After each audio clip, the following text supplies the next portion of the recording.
tous et bienvenue pour le journal du hardware. Aujourd'hui autour de ce plateau du beau monde, puisque Reza est avec nous. Comment ça va ? Allez, bonjour Max, écoute, ça va très bien, un peu fatigué. C'est la troisième émission aujourd'hui et on sort d'un week-end assez compliqué avec l'UFA.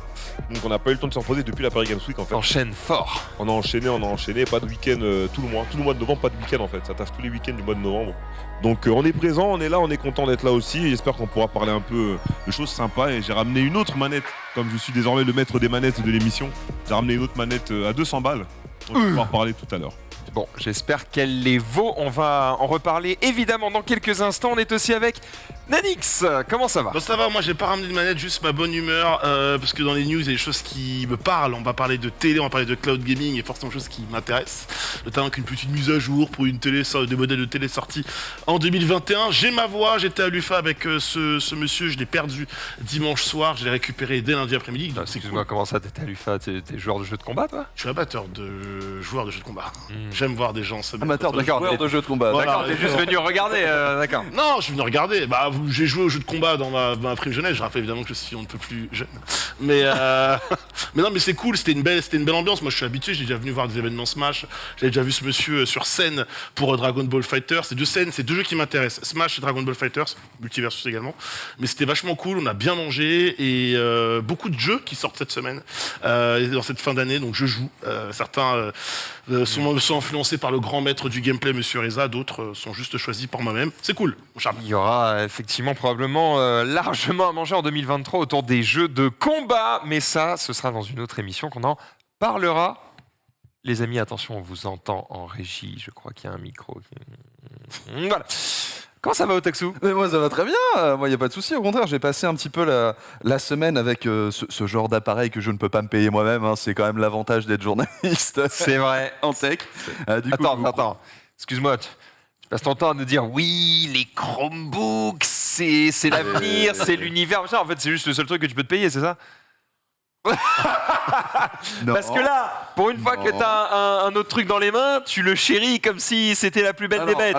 En vrai, récemment j'ai acheté un Asus, mais parce que voilà. Mais surtout, j'aime beaucoup cet ordinateur, mais vous allez voir qu'il a fait quelques choix qui sont certes cohérents pour sa catégorie, mais qui risquent de lancer quelques débats. Je vais en parler dans le test. Et sinon, on va parler de la revente des jeux dématérialisés en France. On va faire un petit dossier, un petit retour là-dessus. Il a l'air doux, ton PC. Il est très doux. Et regarde, J'ai l'impression qu'il y a du tapis de... C'est de l'Alcantara. Ah là là là là là là. Bref, le test en fin d'émission, évidemment. Tu peux Putain, Vas-y. On voit pas, mais c'est pas grave. Il a un PC. Ce plan va être très Il a un PC en BM. C'est surprenant. C'est surprenant. Bon, on est parti, effectivement, beaucoup de sujets à aborder. On va commencer directement avec l'actu. C'est parti, jingle. Et c'est Reza qui va commencer directement par nous parler de Qualcomm et du nouveau Snapdragon. T'es en train de viser sa manette. Exactement, j'étais là avec mes outils en train de préparer. C'est ça le JDH. Ouais. Ah, c'est le JDH total. On va parler aujourd'hui de Snapdragon, du Snapdragon 8 Gen 2, pardon. Est-ce que tout le monde aujourd'hui a pu regarder la conf, les news qu'on a eues récemment? Pas du tout, je vais Pas tout du apprendre. Bon, on va parler, il n'y a pas de problème, on va en parler tout de suite. Donc on est sur le Snapdragon 8 Gen 2 qui était annoncé pour les téléphones sous Android pour 2023. Ok. Une des grandes chances d'ailleurs qui va arriver, c'est qu'on pourra en profiter apparemment avant début 2023. Donc d'ici fin 2022, on pourrait possiblement avoir certaines choses dessus. Donc c'est pas encore disponible actuellement. On a pu dresser une sorte de portrait robot des capacités qu'on pourrait avoir sur les futurs téléphones Samsung, Xiaomi et OnePlus. On parle alors de 35% à peu près de capacité supplémentaire et on parle aussi surtout de 4,35 fois plus de performance en IA. Pourquoi je parle d'IA ? Je vais y venir tout à l'heure. Parce que l'IA nous permet aussi, avec ce genre de techno, de faire de la traduction en temps réel plus rapide et capable de gérer plusieurs langues en parallèle. Parce qu'on sait qu'aujourd'hui, le téléphone, ça ne sert plus qu'à appeler ou faire du WhatsApp, mais bien évidemment à faire pas mal d'autres choses. On parle d'IA, mais l'IA va jouer aussi un rôle dans le traitement des photos à côté d'un ISP amélioré pour l'occasion. Donc le moteur qu'on a choisi derrière va être géré pour les photos en 200 MP et la capture du 8K HDR, ce que je ne possède pas sur mon téléphone actuellement, bien évidemment. Ouais. Désormais, Qualcomm sera capable, il pense être capable de mieux comprendre une photo en détectant tout ce qui est visage, cheveux, mains et autres directement via l'IA et le processeur. Ils mettent aussi l'accent derrière sur le GPU Adreno et qui gagnerait à proprement parler 25% en performance, et le support de Vulkan 1.3 permet à ce Snapdragon de gérer pour la première fois le ray tracing de façon native accélérée en hardware.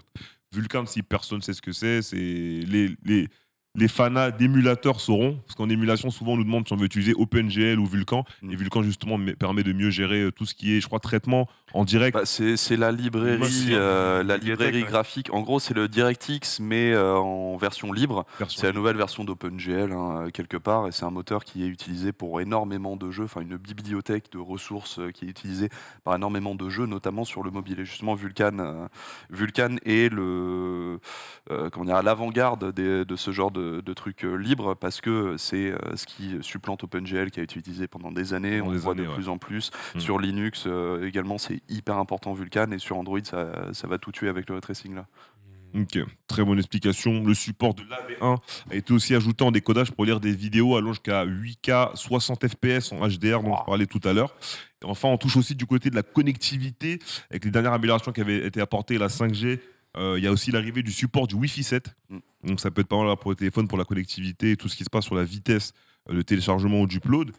Et plusieurs améliorations au niveau du Bluetooth. L'audio sans fil devrait notamment voir sa latence passer sous les 48 ms en jeu vidéo. Et donc, comme je le disais tout à l'heure, ce sera disponible dans les smartphones dès fin 2022. Je ne sais pas encore dans lesquels, mais ça devrait arriver sous peu.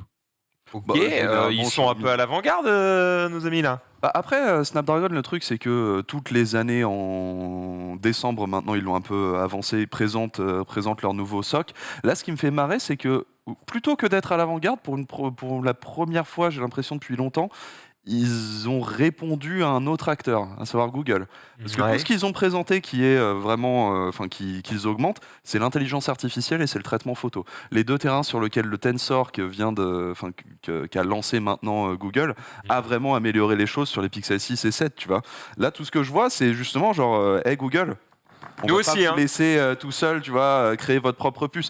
Je pense que là, Qualcomm, après avoir vu Apple et Google monter leur propre truc, commence à se motiver un petit peu plus, tu vois.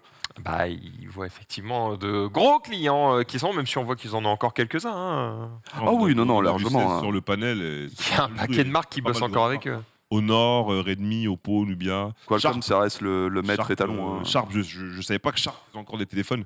J'ai un très mauvais souvenir avec Sharp. OnePlus, voilà, Asus qui fait les Asus Phone.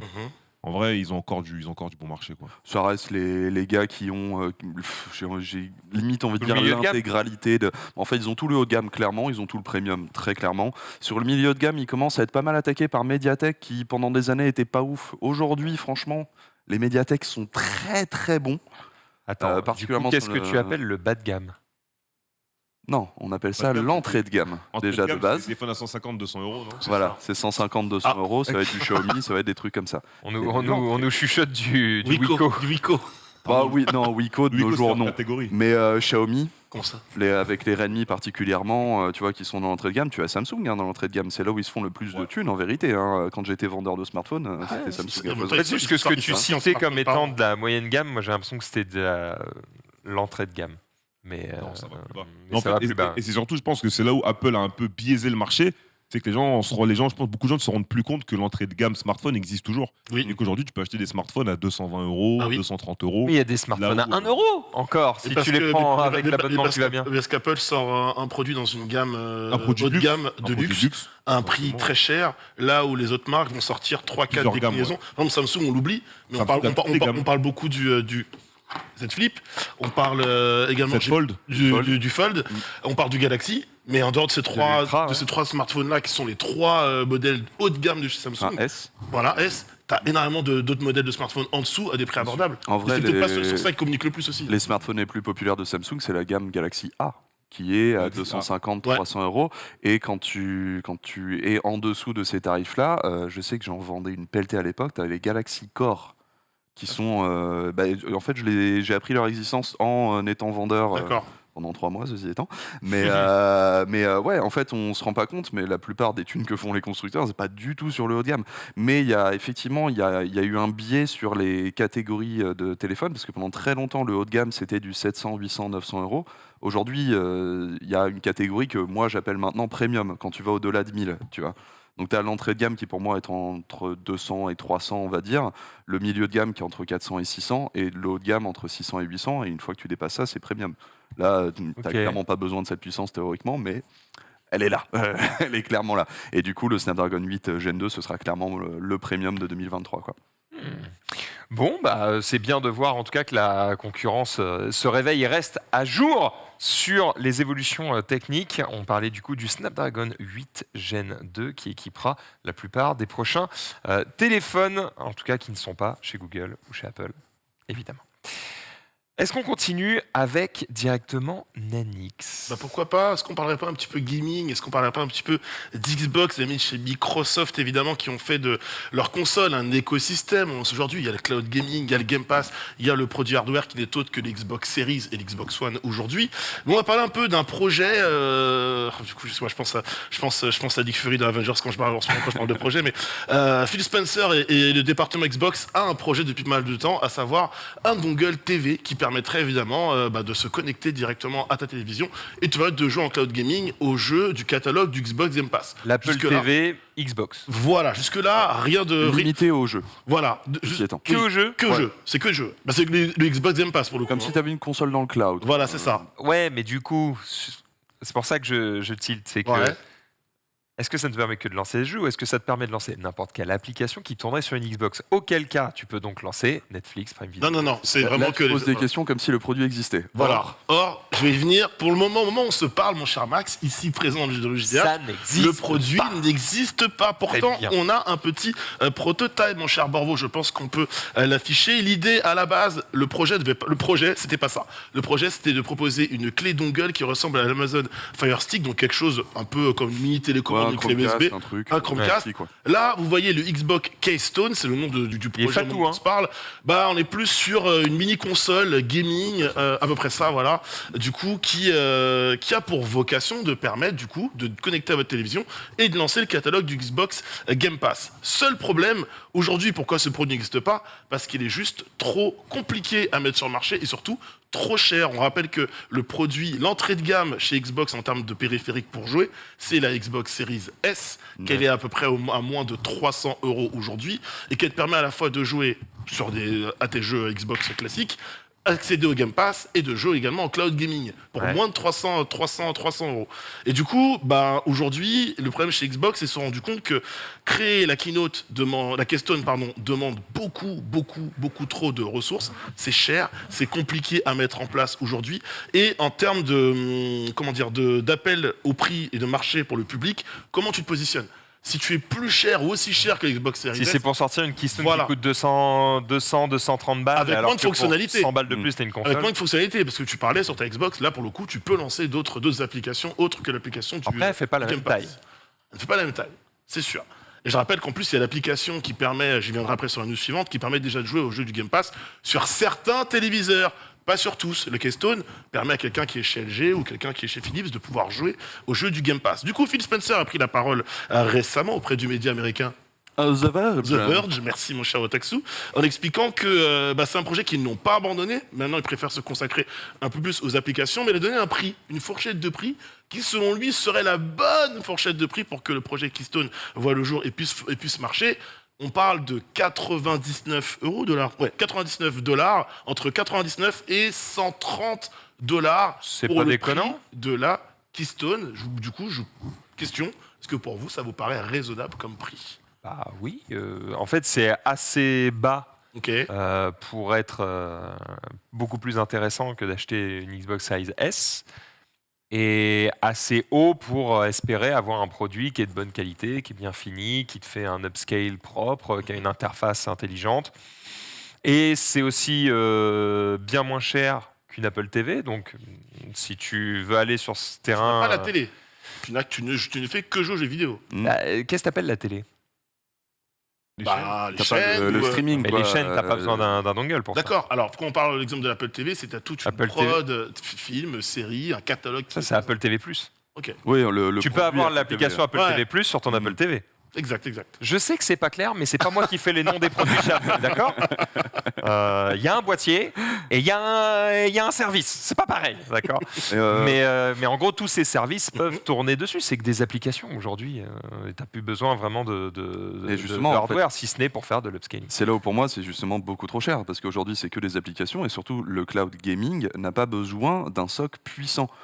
Ouais. Donc peut tourner théoriquement sur Sur une ta télé patate. directement. Tant qu'il y a le Voilà. décodeur H264 qui va bien, voire H265 ou AV1 comme on en a parlé sur le truc, Mhm. normalement ça une puce qui le gère, ça vaut que dalle. Hein. Donc pour moi, aller au-delà d'un prix d'un Chromecast with Google TV aujourd'hui, parce que c'est là où il y a un petit peu plus de puissance que le simple Chromecast, c'est une erreur. Or le Chromecast with Google TV c'est 70-80 balles. Deux petites infos pour compléter évidemment le projet Keystone. Déjà d'une part, logiquement la Keystone sera fournie avec un périphérique pour jouer, à savoir une manette.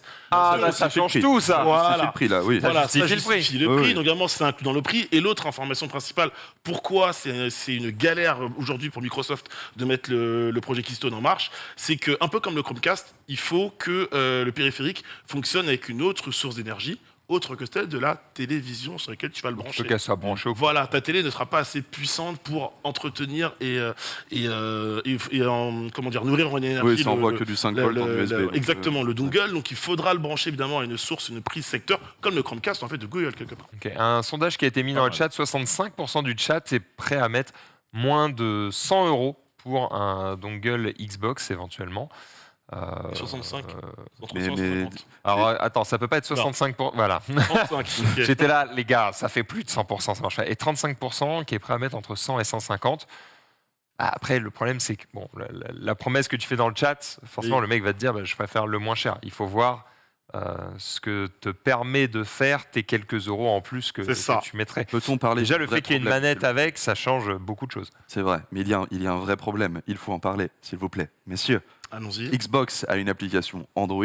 Android TV, ça existe déjà sur énormément de TV. Mm. Les box Android TV, ça existe déjà et ça existe à beaucoup moins cher, notamment les Mi Box TV qui sont à 50-60 balles. Ouais. Donc ta question, c'est comment vont-ils justifier le fait que tu aies besoin d'une Keystone pour Sachant faire tourner un que truc qui tourne partout ailleurs. L'interface de l'application Android aujourd'hui fonctionne très bien sous une manette. Le seul truc qui manque, c'est qu'il coche la case compatible Android TV.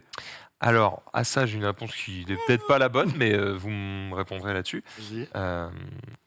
Est-ce qu'on n'a pas un petit problème français là-dessus, de dire que, tu sais, depuis longtemps, nous, on a des box TV, etc., qui font que on a accès déjà à plein d'applications de base. On est de plus en plus nombreux, mais ça, c'est mondial, à être équipés de TV connectées qui ont des interfaces qui sont peut-être pas les meilleures, mais c'est OK, ça fonctionne, tu peux lancer ton truc. C'est vrai que moi, ça fait longtemps que je me pose la question de à quoi ça sert un putain de dongle. En fait, on n'en a plus vraiment besoin parce que maintenant les systèmes embarqués sont de plus en plus efficaces. Et donc j'ai plutôt l'impression que c'est censé disparaître et au final, on nous en sort de plus en plus. Donc c'est vrai que Après là, en l'occurrence pour le à part te dire bah, c'est compatible avec ta manette, mais bon Ouais. maintenant les télés elles vont l'être aussi. Donc Bah, il y a du Bluetooth. Donc, en tout cas pour le cas du Keystone, pourquoi le projet est intéressant, ça me permet même parce que de... peut-être aux États-Unis ils en ont besoin. Exactement, et ça me permet même de digresser du coup sur la news suivante qui est en fait totalement liée à ça. C'est qu'aujourd'hui, il y a un partenariat entre Samsung et Xbox pour l'application du coup qui permet de jouer en cloud gaming directement sur sa télévision, mais sur Samsung. Pas sur le modèle de télévision. Comme je disais, tu es chez LG, chez Philips, tu n'as pas accès à cette application. Samsung pas et jouer. Microsoft sont copains Voilà. depuis des années. Et du coup, hop là, magnifique, quelle transition, quel talent. La news suivante, c'est que à la base, cette application, ce crossover entre Microsoft et Samsung, ne concerne que les télés sorties et du coup achetées en 2022, les modèles de 2022 du coup, qui ont cette application embarquée. Si comme moi ou comme d'autres, tu as acheté une Samsung en 2020, 2019, 2021, tu ne peux pas accéder à cette application. Enfin, c'était vrai, il y a encore de cela, quelques jours. Puisque du coup, du côté de chez Xbox, et surtout du côté de chez Samsung plutôt, on va pouvoir désormais embarquer, par évidemment le principe de la Smart TV, les applications Game Pass et GeForce Now, Ah qui bah du voilà. coup, n'étaient pas disponibles auparavant sur ces téléviseurs-là. Alors, je vais vous en donner quelques-uns. C'est-à-dire qu'ils ont quand même annoncé que on va sortir ces trucs-là, mais ce sera dispo que sur les télés les plus récentes. Une fois que tu as bien acheté les plus récentes, non, mais en fait, ça marche partout. Du coup, bah, en fait, je vais mettre à la place du consommateur Samsung que je suis, C'est n'est-ce pas très beau jeu. Quand ça, les c'est gars. sorti, j'ai fait la gueule. Surtout qu'en plus, il y avait toute une campagne de promo à la Paris Games Week notamment qui rappelait c'est sur les télés de 2022. Petite larme, j'avais une discussion avec quelqu'un de chez Xbox qui me disait t'inquiète pas, bouge pas, garde ta télé. On y est. Ok. On y est. Bah oui, mais en fait, ça aurait je trouve que c'était pas faire. Alors, c'est OK d'annoncer la com sur les télés 2022, mais c'était pas faire. T'imagines quelqu'un qui a acheté un modèle 2021 à bas prix pendant un Black Friday, pendant des soldes, etc.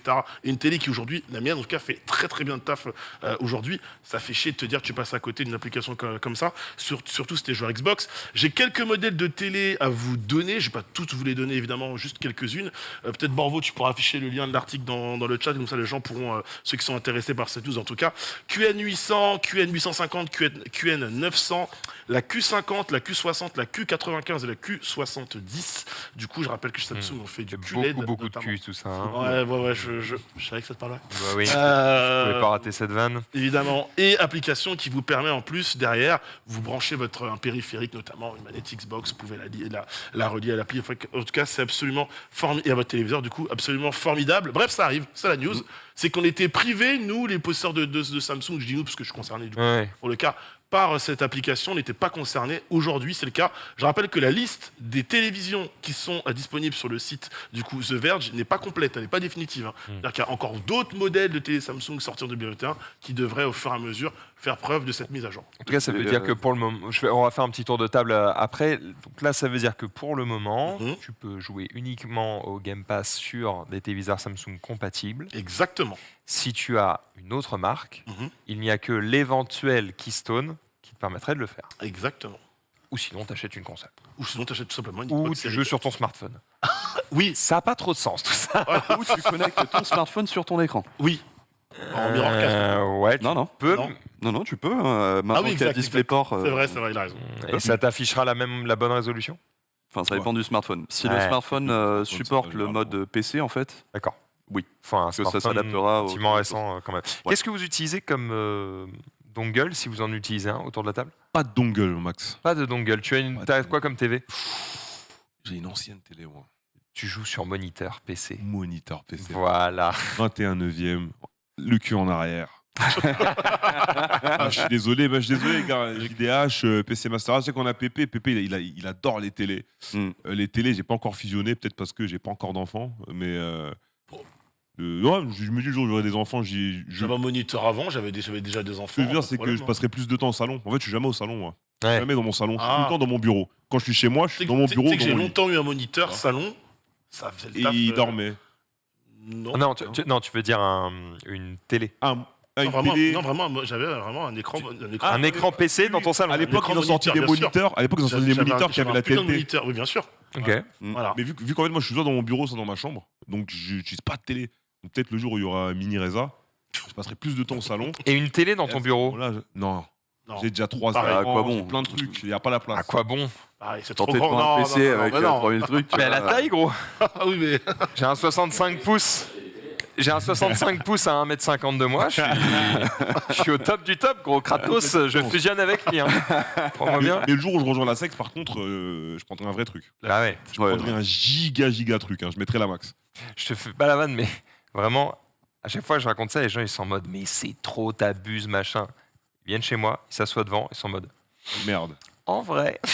Mais c'est ce que les gens disent tout le temps. Moi, c'est une combien ta télé? 65. C'est une 75. J'ai une 75. Ah, ça fait grand là, hein. Mec, quand je l'ai- Jusqu'à ce que tu t'y habitues. quand je l'ai sorti, quand j'ai sorti du carton, en plus grosse goutte de sueur, tu sais, t'as les pieds à mettre et tout, machin, on était c'est là. bien lourd. Puis c'est lourd. Puis t'es là au moindre truc. Tu vois la nana, je fais gaffe. Par pitié. fais vraiment très gaffe. Et au départ, mon canapé était vachement proche. Alors, tu sais, toi, t'es dans le déni. T'es là, ouais, T'es éloigné. l'image, la résolution est folle. Mon daron qui vient, qui me dit, je suis un troisième œil en train de me pousser là, au niveau du front, arrête tes conneries. On a repoussé le canapé. Et en vrai, je pense que c'est déjà ton cas. Tu peux plus passer en dessous. Quand tes yeux et ton confort visuel s'est habitué à du très grand, en termes d'image, etc., en termes de diagonale. Dès que c'est plus petit. Dès que c'est plus petit, t'as l'impression que c'est chum. Tu sais, il y a quoi, il manque des mètres, les mecs. Je suis pas dans je suis pas en Des immersion, mètres. il manque des mètres, quoi. Je veux dire, Des non. mètres. Ouais, non, c'est vrai qu'on s'habitue vite à la taille, mais c'était pas la question. Il n'y a pas que la taille qui compte. On parlait de dongle, Otax. Bah justement, tu parlais de pourquoi acheter un dongle, et je trouve que l'exemple de la mise à jour Samsung est important. C'est la raison pour laquelle j'ai une Shield TV moi, c'est que je ne veux pas être dépendant des mises à jour des constructeurs, parce que les constructeurs du coup te font des trucs comme ça, où genre même si le logiciel pourrait marcher sur 2021, on le met que sur 2022 machin. Ce que j'aime, c'est avoir justement un écosystème comme Android, ou même pour une fois je vais le dire Apple TV, tu vois, Ouais. où c'est complètement isolé, donc eux ils ont tout intérêt à mettre à jour, contrairement aux constructeurs de télé. Game Pass, ça marche pas sur la Shield TV. Euh, Encore. alors, tu peux zoulouter. Parce qu'en D'accord. vrai, vu que c'est Android, tu peux sideload l'appli. Enfin voilà, les vrais, On peut faire les des vrais savent, tu vois. Quoi, Zoulouté Oui, zoulouter. J'aime Moi, beaucoup. j'aime bien quand tu vois, quand Non, tu du- contournes, tu du, zouloutes. du terme, du terme vraiment Zoulou. Voilà, Zoulouté, quoi. Allons donc. Yannick, c'est un dongle ici. Non, ça n'a pas de dongle, et en fait, je bois les paroles et j'ai bu l'argument de mon cher Zoulouteur favori Otaku. Parce que c'est vrai qu'en fait, ce qui fait chier, bah, il a totalement raison. Par exemple, moi, j'ai pas Crunchyroll dans mes applications Smart TV. Ça finira bien par arriver un jour, Ouais. que j'y puisse avoir accès, Crunchyroll ou ADN, etc. Mais bah, ça fait chier, je suis obligé de me servir de mon smartphone. Et de, Attends, Crunchyroll, Chromecast, c'est pas et de dispo Chromecast. sur. T'as quoi, une TV LG c'est une Samsung. Non, Samsung, pardon. Ouais, je l'ai pas. Sur mon modèle de Ah télévision, ouais. j'ai pas. Ouais. Voilà. Donc chier. obligé de passer par mon smartphone. Après, c'est pas grave. Hein. Je lance, je Mais c'est vrai que podcast et je me pose la question de qu'est-ce qui les en. Enfin, en fait, j'ai l'impression qu'une fois que tu as l'appli TV et oui, que tu l'as mis sur ouais, un device, oui. tu copies-colles partout. Ah non, mais quand il s'agit d'un écosystème justement comme Android Attends. ou Apple ou des trucs comme ça, ils signent pour l'écosystème. Par contre, sur une télé ou un truc comme ça, tu signes pour. Enfin, les développeurs doivent déjà développer l'appli spécifiquement pour ce modèle-là. Donc la moitié le feront pas parce qu'en termes de marché, t'es plus sur Oh, un écosystème, t'es sur une gamme. C'est minuscule, tu vois. Mettront pas à jour aussi facilement. Donc à un moment où il y a une mise à jour qui pète, quand eux se disent, bah, on a 3 utilisateurs dessus, donc tu dégages Ouais. déjà de base. Ah, ouais, d'accord. Et les accords peuvent être de 1 an avant que finalement on se casse, Réponds à quoi. ta question. Donc ça sert à quelque chose et donc. Réponds à ta question. Pas de dongle pour le moment, mais en vrai, je pense que je vais passer parce que ce qui me fait peur, c'est la même chose que pour Otaku. C'est juste que j'ai pas envie d'être prisonnier, d'attendre que ce constructeur fasse son taf et mette la mise à jour. Je veux avoir tout de suite, quoi. Et du coup, si tu dois en prendre un, tu prends lequel? Bah, en vrai, moi, le projet Keystone me plaisait bien, mais je vais me Il faut que ça sorte. Quoi. Petit Google Ah, faut que TV, ça sorte. Ouais, Google. Ouais, Xiaomi Mi Box, c'est bien. ouais. Puis, Je vais me pour, pencher sur la question. Il y a du choix. Il y a du choix. Peut-être qu'un jour, on vous fera une sélection. Et toi, dongle ou Toi, dongle, ouais. Moi, j'ai une Nvidia Shield TV. Pro, ouais. Et en vrai, ça me convient bien, mais c'est vrai que comme je suis sur un iPhone, et Ah ouais, plus relou. en fait, c'est pas forcément évident. Quand c'est con, mais tu veux caster ton téléphone, quoi, machin. C'est tout le temps avec des applis à moitié payantes, c'est un peu relou et tout. Donc, c'est pas simple. Ok. Et c'est vrai que je suis allé chez un pote qui avait une Apple TV. Putain, l'écosystème, il est propre, les gars. Il est très, très propre. Hein. Ça donne envie. Bon, Le système- par contre, il me l'a très mal vendu. Ah. Il fait, mais pourquoi tu prends pas une Apple TV? Ça te coûte 60 balles. Sa femme a fait, Non, pas Ouais, vraiment. non, petit doute. c'est pas 60. tu fais, à mon avis, c'est pas en dessous de 120. Et on regarde, 180. Oui, Ah, bah. c'est 200. hein, Tu ouais, feras Apple gaffe TV. sur tes tarifs, il y a une petite marge. Apparemment, tu as la TVA aussi dans la tête, frérot. Hein, c'est compliqué. On continue avec eh bien Reza, cette fois-ci, qui va nous parler justement d'Apple et des futurs iPhones. On va- Préparez-vous, il y en a pour 4 heures. Ah ouais, non, en vrai, non, mais pas en vrai, non. J'arrête dès qu'on parle d'Apple, ça prend la moitié de l'émission. Non, il n'y en a pas pour longtemps, il n'y en a pas pour longtemps, mais on va pas spécialement parler des téléphones Apple, on va parler justement du passage à l'USB-C, mais avant ça, on va parler des puces qui vont être modifiées en interne. On sait qu'actuellement, elles sont produites dans leur filiale taïwanaise, si je dis pas de bêtises, Ok. et ça va être changé. Ça va être changé, on va dire enfin, on va quitter l'Asie et produire local.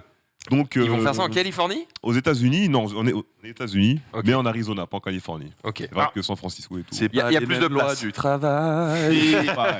c'est un peu une décision prise. J'ai l'impression que cette décision elle est liée à la mouvance un peu de ce qui s'est passé pendant le confinement avec les puces semi-conductrices où chaque État, notamment Joe Biden, avait demandé un audit pour dire on en a marre d'être dépendant de la Chine ou autre. Il faudrait qu'on soit nous-mêmes capables de produire nos propres processeurs et nos propres puces pour smartphone ou pour Ça remonte à ordinateur. Trump, ça, pas Biden. Hein. Je crois que c'est Biden, on avait reparlé. Hein, mais, Trump ouais. avait été voir Tim Cook pour le Tout forcer à à fait. Mais remettre la le prod. souvenir que j'ai, c'est une déclaration de Biden. Mais je te fais confiance, mon cher Otax, là-dessus, en disant voilà, il faut qu'on arrête d'être dépendant parce qu'un pays est en galère et c'est tout l'écosystème mondial qui est au ralenti. Quoi. Bah, le problème, c'est pas vraiment de savoir produire, on sait le faire. Le problème, c'est. Les coûts, Oui, c'est les coûts, bien l'amortissement, sûr. les coûts. Le prix de ton processeur fait en France, il coûte pas le même prix que celui fait en Chine, hein, donc c'est chiant. C'est sûr. Les salaires, le coût du travail, l'imposition. Hein, c'est pour ça qu'on ne produit pas localement. Hein, c'est pour ça que le marché est aujourd'hui controversé, hein, Ouais. naturellement. C'est pour ça qu'on délocalise et qu'on fait le reste. Mais en Ouais. tout cas, il y a un retour qui a été annoncé dans les usines du coup TSMC d'Arizona. Donc ce sera pour 2024. Apple Ok. est déjà confirmé, c'est sûr à 100%. Ça leur laisse une marge de 2 ans pour mettre la max à Taïwan. Je suis désolé de dire ça comme ça, les gars. Donc voilà, les plus 4 NM seront produites maintenant en Arizona à compter de 2024. Ils ont dit aussi que possiblement, au fur et à mesure, ils commenceraient peut-être à s'approvisionner en Europe. Ce qui donnerait pour le coup un échange entre les États-Unis et l'Europe, mais en quitte possiblement définitivement l'Asie. Ce qui va être un changement majeur dans ce qui se fait, je pense, au niveau des puces de ce côté-là. Mhm. Derrière, on va parler aussi des news côté USB-C, parce que vous le savez maintenant, ça a été ordonné, tout le monde doit passer à l'USB-C. Je pense Là, j'ai envie de dire juste enfin. pour terminer sur ton sujet sur Oui. l'Asie, je pense qu'il y a aussi une volonté, et pour le coup, de l'Europe et des États-Unis d'arrêter, alors c'est une expression, hein, mais de nourrir le monstre, quoi. De dire, ok, en fait, on Ok. passe notre vie à donner toute la thune à l'Asie jusqu'au jour où ils vont être tellement huge que ça va être Ah, mais compliqué c'est- de Bon, les moi, c'est gérer. déjà le cas, en Mais vrai. je te- mais je te- C'est déjà le cas, mais je mais te du dis- coup, ils se disent, bon, va peut-être falloir arrêter maintenant, quoi. Je te dis, ça va avec ce que je disais il y a 2 minutes, c'est-à-dire que du moment que l'État que tu nourris, qui te nourrit en composants, n'est plus là, tu te rends compte à quel point tu es dépendant, quoi, et tu peux pas faire autrement. Alors oui, tu peux mettre ta propre chaîne de productivité, mais comme tu l'as dit, c'est trop cher.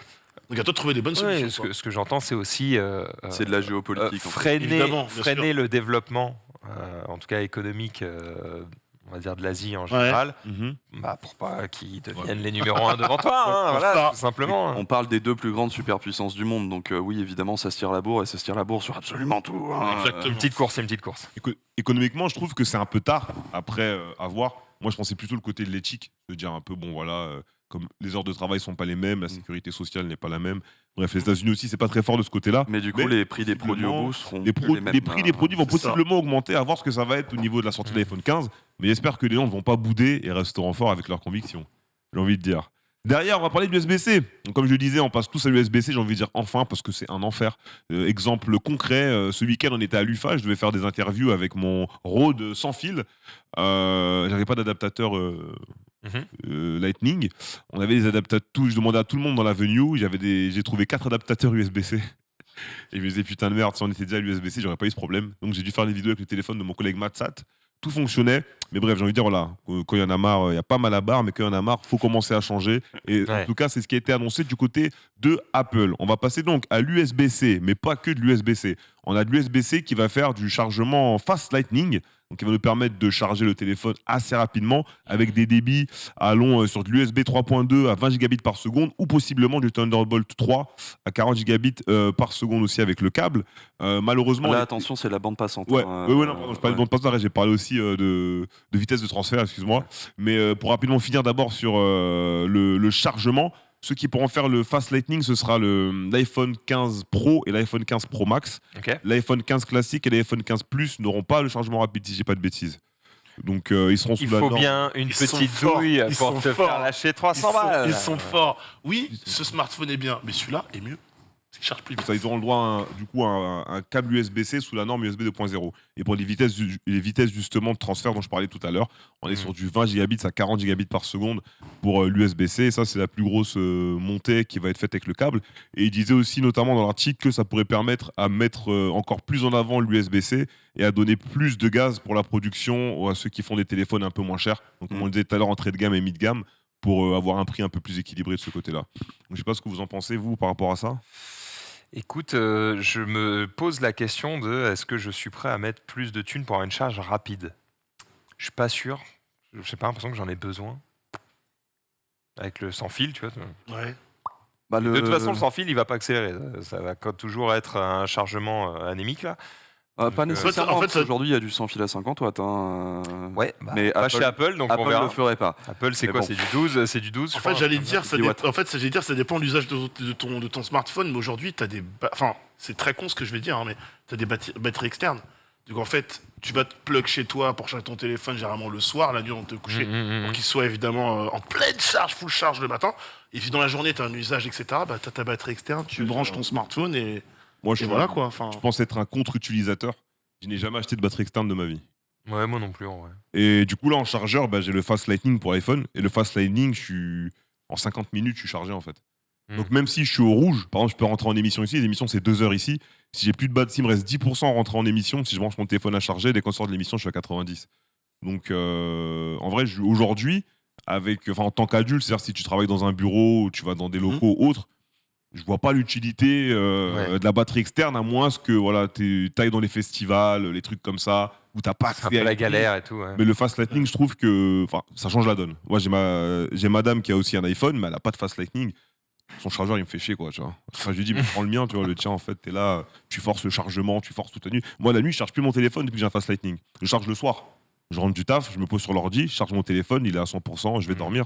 Je me réveille, il est à 95 et j'ai pas besoin de le charger la nuit pendant 3-4 heures, Ouais. quoi. J'ai pas l'impression que ce soit un argument très fort. Alors évidemment, Apple nous le vendra très bien.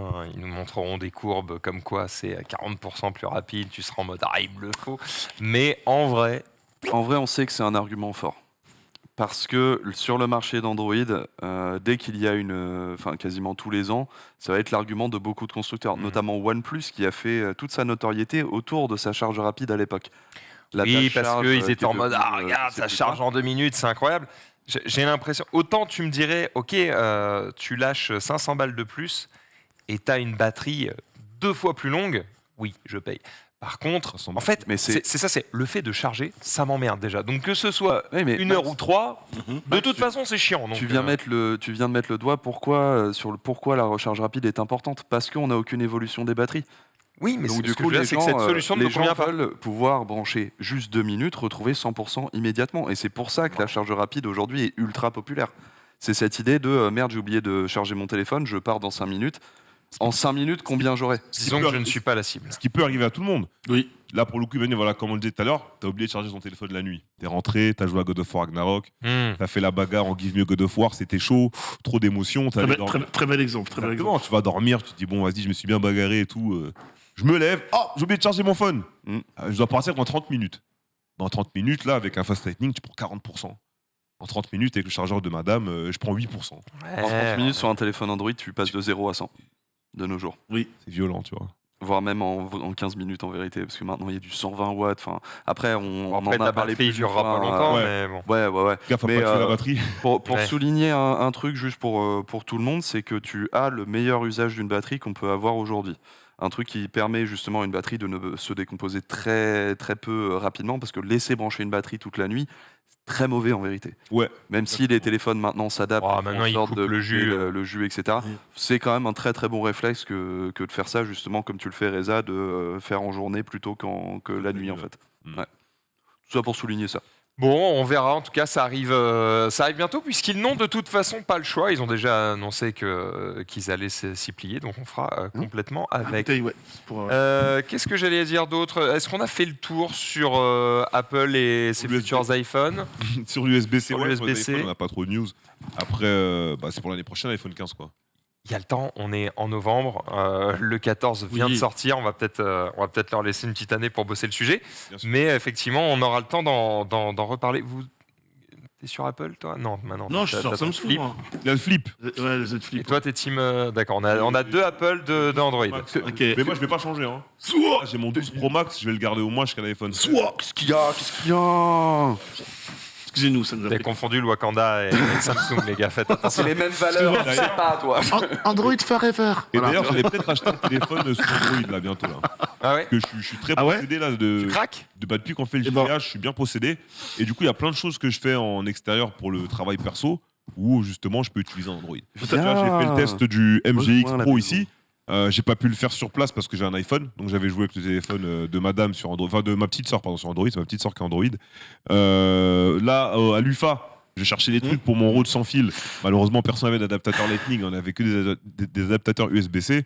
Donc par moment, j'étais Comment là. ça, les joueurs, les joueurs de jeux de combat détestent Apple? C'est ça que tu nous dis? Alors moi, j'aime tout le monde. J'ai pas de. Ils me payent pas. hein. Apple me paye pas. Samsung me paye pas. Je souffle, mais malheureusement, au tac, j'ai la main sur l'épaule, mais dans quelques secondes, tu vas m'insulter.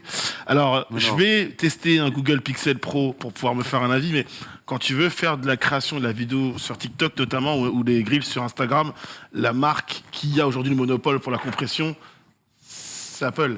Ouais. Et donc du coup, malheureusement, j'ai découvert que c'était très dur avec un Z Flip de faire cela. Reste là. Je vais garder ce téléphone, sache-le. Donc je ne quitte pas totalement les Android Forever. Mais il se peut, ça va venir proche, vers Noël. Ça passe sur un Apple de m'écoute pas, retour, Reza. de grand Rejoins la retour. Et famille, Dieu sait viens. que j'ai tout fait pour Tu ne vas en pas faire quoi de retourner. ton flip? Je vais le garder. Non, Mais mec, t'as un. Vraiment, l'iPhone va me servir pour les brush. va me servir pour Comment les ça, tu vas TikTok, le quoi. garder? Je vais le Ah, garder. attends, donc tu vas acheter un iPhone, Ouais. c'est ta caméra, quoi. Ouais, exactement, mec. Parce que la caméra du flip, Prends le elle est- OnePlus. elle est cata. Elle est cata. Prends le OnePlus pour la caméra. Mais c'est que t'as pas Je suis pris pas le bon sûr que je suis téléphone. pas sûr que la hein. compression elle soit aussi bonne. La compression n'est pas dingue non plus sur le Fold, monsieur.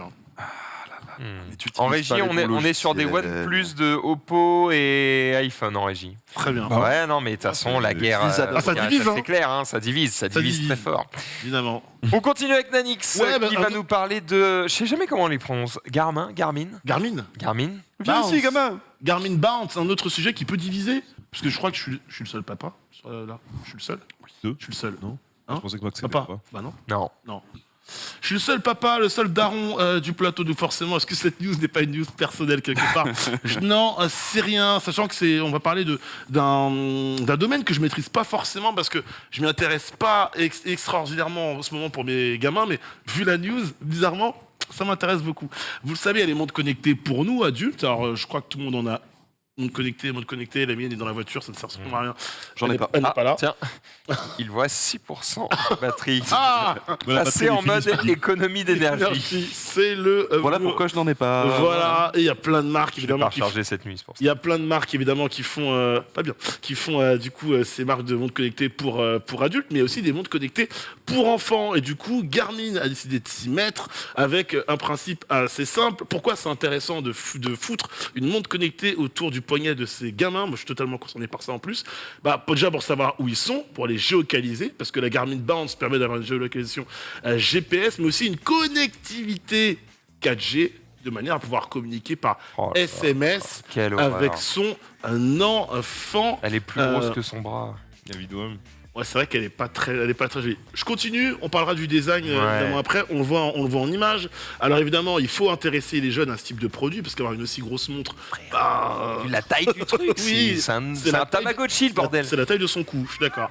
Eh bien, à la différence d'un Tamagotchi, ce n'est pas les pas de son Tamagotchi qu'on va pouvoir compter, mais les siens. Donc on retrouve évidemment le principe de Fitbit et des autres marques de montres connectées. Il y aura aussi des petits jeux, évidemment, pour distraire le bambin, le gamin. D'ailleurs, on discutera un petit peu de l'âge à Là, laquelle... faudrait trop qu'il y ait un Tamagotchi dessus, quoi. Voilà, on littéralement. discutera parce que honnêtement, là c'est très très jeune. Pour moi, l'usage, c'est un peu plus vers les 10-12 ans, mais on en reparle après. Il y a un haut-parleur et un microphone pour avoir la fonction Talkie-Walkie qui permet d'envoyer et recevoir des messages vocaux type WhatsApp. Donc ça c'est plutôt pas mal. Donc la montre qu'on a vue en image, elle est dotée d'un écran LCD carré de 1,3 pouces de diagonale, définition 240 par 240 pixels. Je l'ai dit, une connectivité GPS, une connectivité aussi 4G, donc qui évite évidemment le Bluetooth.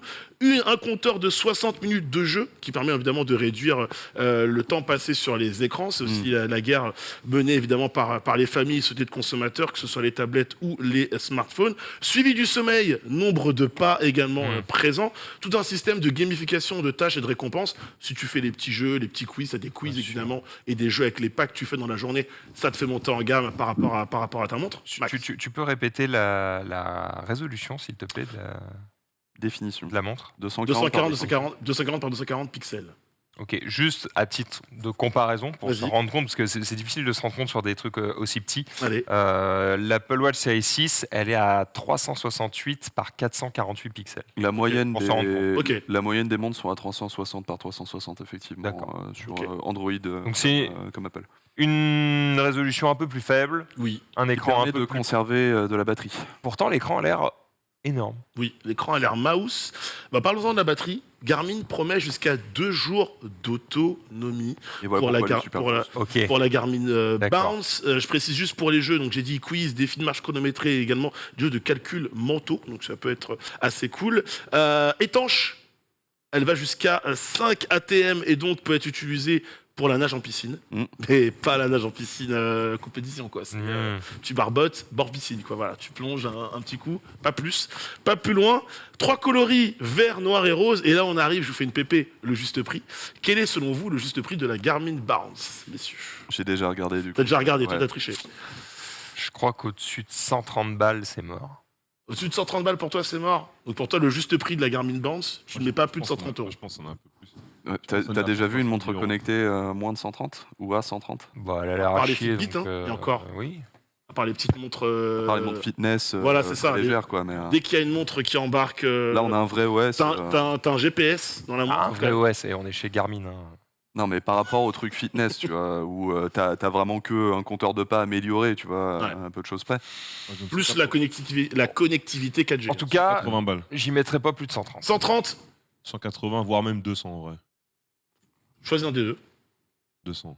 200, dommage. 179,99 Qui était tout €. C'est pour moi, qui était le juste prix de la Garmin Bounce. C'est 180 €. Voilà. Et c'est déjà disponible. Donc vous pouvez vous offrir ça. Ça peut être un cadeau sous le sapin pour, Alors, pour vos enfants. Pour recontextualiser le pourquoi de la création de cette montre, c'est qu'en fait il y a une nouvelle tendance, particulièrement dans le marché asiatique, de plutôt que de filer un smartphone à ses enfants, On a une et montre du coup connectée. avoir les côtés réseaux sociaux, etc. Ils se Exactement. contentent d'une montre connectée, particulièrement une Apple. Donc c'est Mhm. évidemment une tendance qui est un petit peu chez les familles qui ont un certain Un petit budget. peu de thunes, bien sûr. Voilà. Mais Après, du coup, ils méfie-toi, essaient de franchement, des récupérer Apple cette Watch, j'en vois au poignet tellement de gens et pas que des cadres. Ah ouais plus, Oui, plus, bien hein. sûr. Mais tu vois, c'est l'idée de pouvoir C'est pas forcément bien. contacter ton enfant très rapidement, Ouais. pouvoir le localiser aussi très rapidement, mais ne pas avoir tout ce côté réseau social. Bah, qui- Moi, je suis dérangeant. je suis la bonne cible. J'ai un garçon de 10 ans qui voudra un smartphone, Ouais. qui, entre guillemets, en a déjà un, mais il peut que jouer avec, etc. Mhm. On a limité à mort tout ce qu'il y avait dessus, parce que pour moi, sinon, c'était no way. Et un autre de 16, bientôt. Je pense que celui de 16, si je lui dis, on récupère ton smartphone pour cette montre connectée, il va grave faire la gueule. Bah oui. Par Ouais, contre, ça doit. si je... Bon, en vrai, les deux vont faire la gueule, parce que le petit, il est à fond dans TikTok. Évidemment. donc, faire la gueule, mais globalement, la cible serait plus pour moi le gamin ou gamine d'ailleurs, de 10 ans, qui n'est pas censé être encore à full fond réseaux sociaux, quoi. Alors, le chat est compte à 81% pour une montre connectée aux enfants. Reza. Moi, j'ai une question. Pourquoi. Enfin, oui, il y a des fonctionnalités. Mais est-ce que, juste pour le GPS, est-ce qu'on n'a pas de bracelets connectés qui font GPS?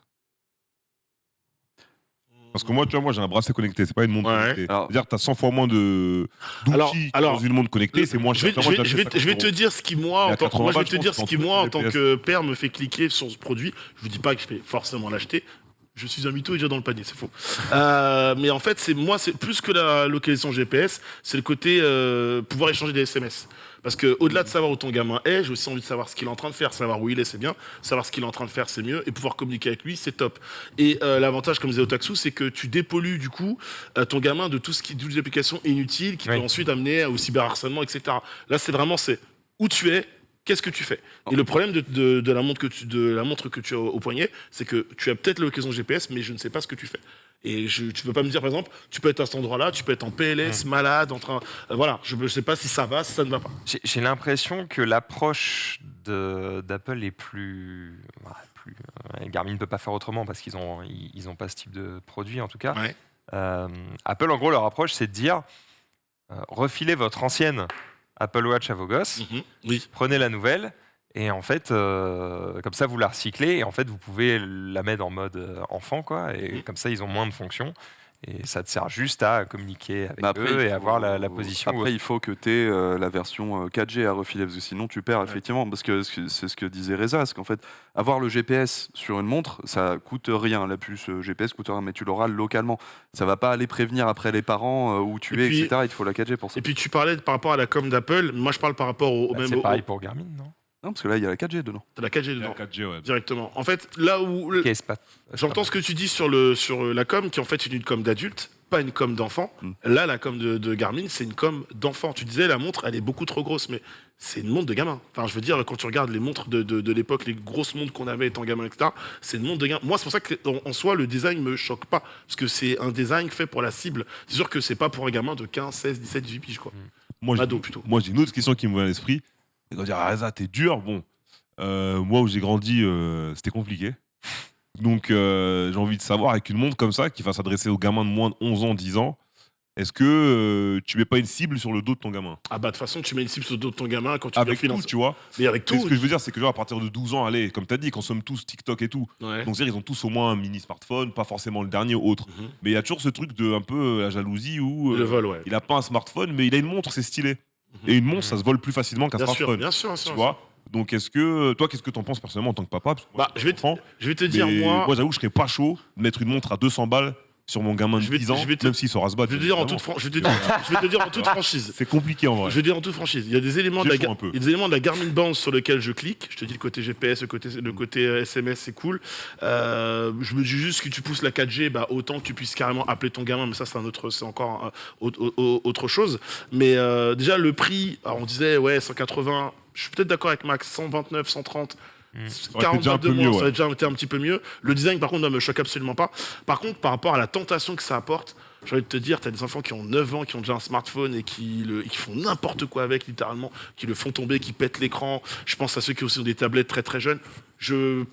C'est juste que c'est un outil de plus pour comment dire, un outil de jalousie de plus et de frustration pour certains, et d'augmenter et d'alimenter la jalousie. Mais je n'irai pas jusqu'à dire ouah, je lui offre une Garmin. Oh, j'ai trop peur que derrière il se fasse casser la figure à la cour de récré. La Il se fera communication casser de Garmin n'est tellement pas sur le luxe, quoi. Voilà. Ça ressemble. C'est peut-être justement pour ça qu'elle est moche. Tu vois, Ouais, mais moi, Pour Le- pas limite, attiser les convoitises. si on rentre dans ce registre-là, plus la com d'Apple, achetez la nouvelle Apple Watch, donnez-la à l'ancienne à votre gamin, ton gamin de 10 ans une Apple Watch à l'école ou de 11 ou 12, là, elle attise beaucoup plus la tentation parce que c'est un produit, de luxe. Quand même, mine de rien, c'est pas donné une Apple Watch. En tout Bien cas, sûr. voilà, Bien sûr. faut quand même le rappeler. Et de deux, c'est un produit mature dans les mains d'un enfant. Et ça, tout de suite, c'est une autre façon de voir les choses. Moi, honnêtement, j'aurais peur de l'inverse. C'est-à-dire que j'aurais pas peur que mon gamin se fasse péter la montre. J'aurais peur qu'il soit mis de côté par ses potes parce que tout le monde a un smartphone pas la même et chose que lui, il les a autres. juste une montre En à fait, la moi, con, c'est dans ce où il est là pas que sur je TikTok, disais, il quoi. peut se faire prendre son truc. C'était plus en mode la jalousie, en mode ah, t'es pas comme nous. Nous, on a Ouais, tous un ouais, smartphone. voilà, et toi, tu vois. t'as autre chose. C'est censé vouloir dire que c'est mieux. Tu vois, bref, tu vois, les enfants, ils sont un peu. Voilà. Oui. Ouais, bah, Dis-le, On terme. a tous été au collège, on a tous été au primaire. Ouais. Parfois, les gens sont bêtes, cruels à un certain âge et ils s'en rendent Ouais. compte. plus As-tu tard déjà, que c'était as-tu déjà été un petit gros fan d'animé au moment où ça n'était pas du tout la mode dans un collège complètement craignos? C'était pas fan. Désolé, Otaku. On Donc bon. t'embrasse. Mais ouais, voilà. Après, bon, en tous les cas, ça peut être cool. Bon, moi, personnellement, je pense que c'est pas un produit qui me parlera. Je pense à 12 ans, 13 ans, il aura un petit smartphone, un smartphone pas cher. Et au pire, contrôle parental pour les applications.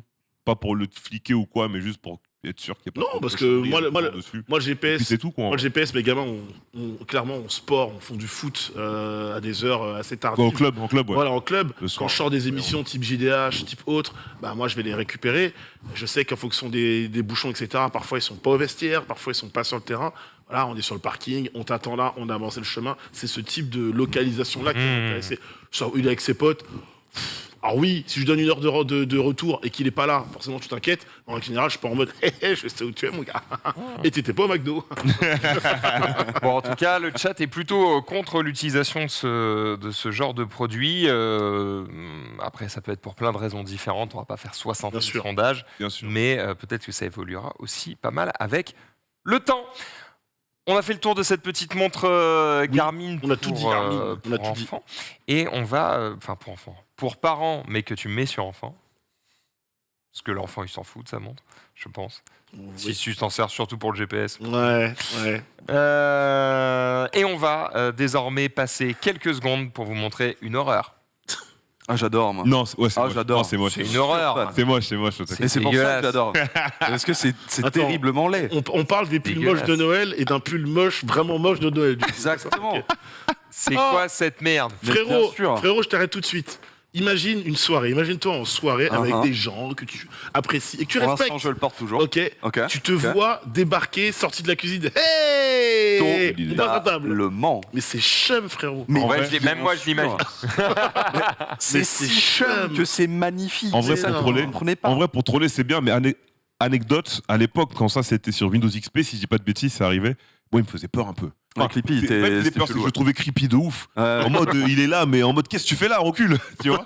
Il arrivait comme ça, en plus, un peu en 3D sur l'écran. C'est ça. J'étais en mode bizarre, lui. De toute façon, Qu'est-ce que tu fais qu'il vous tu dégages. plaise ou non, Bon, il allez, est out of stock.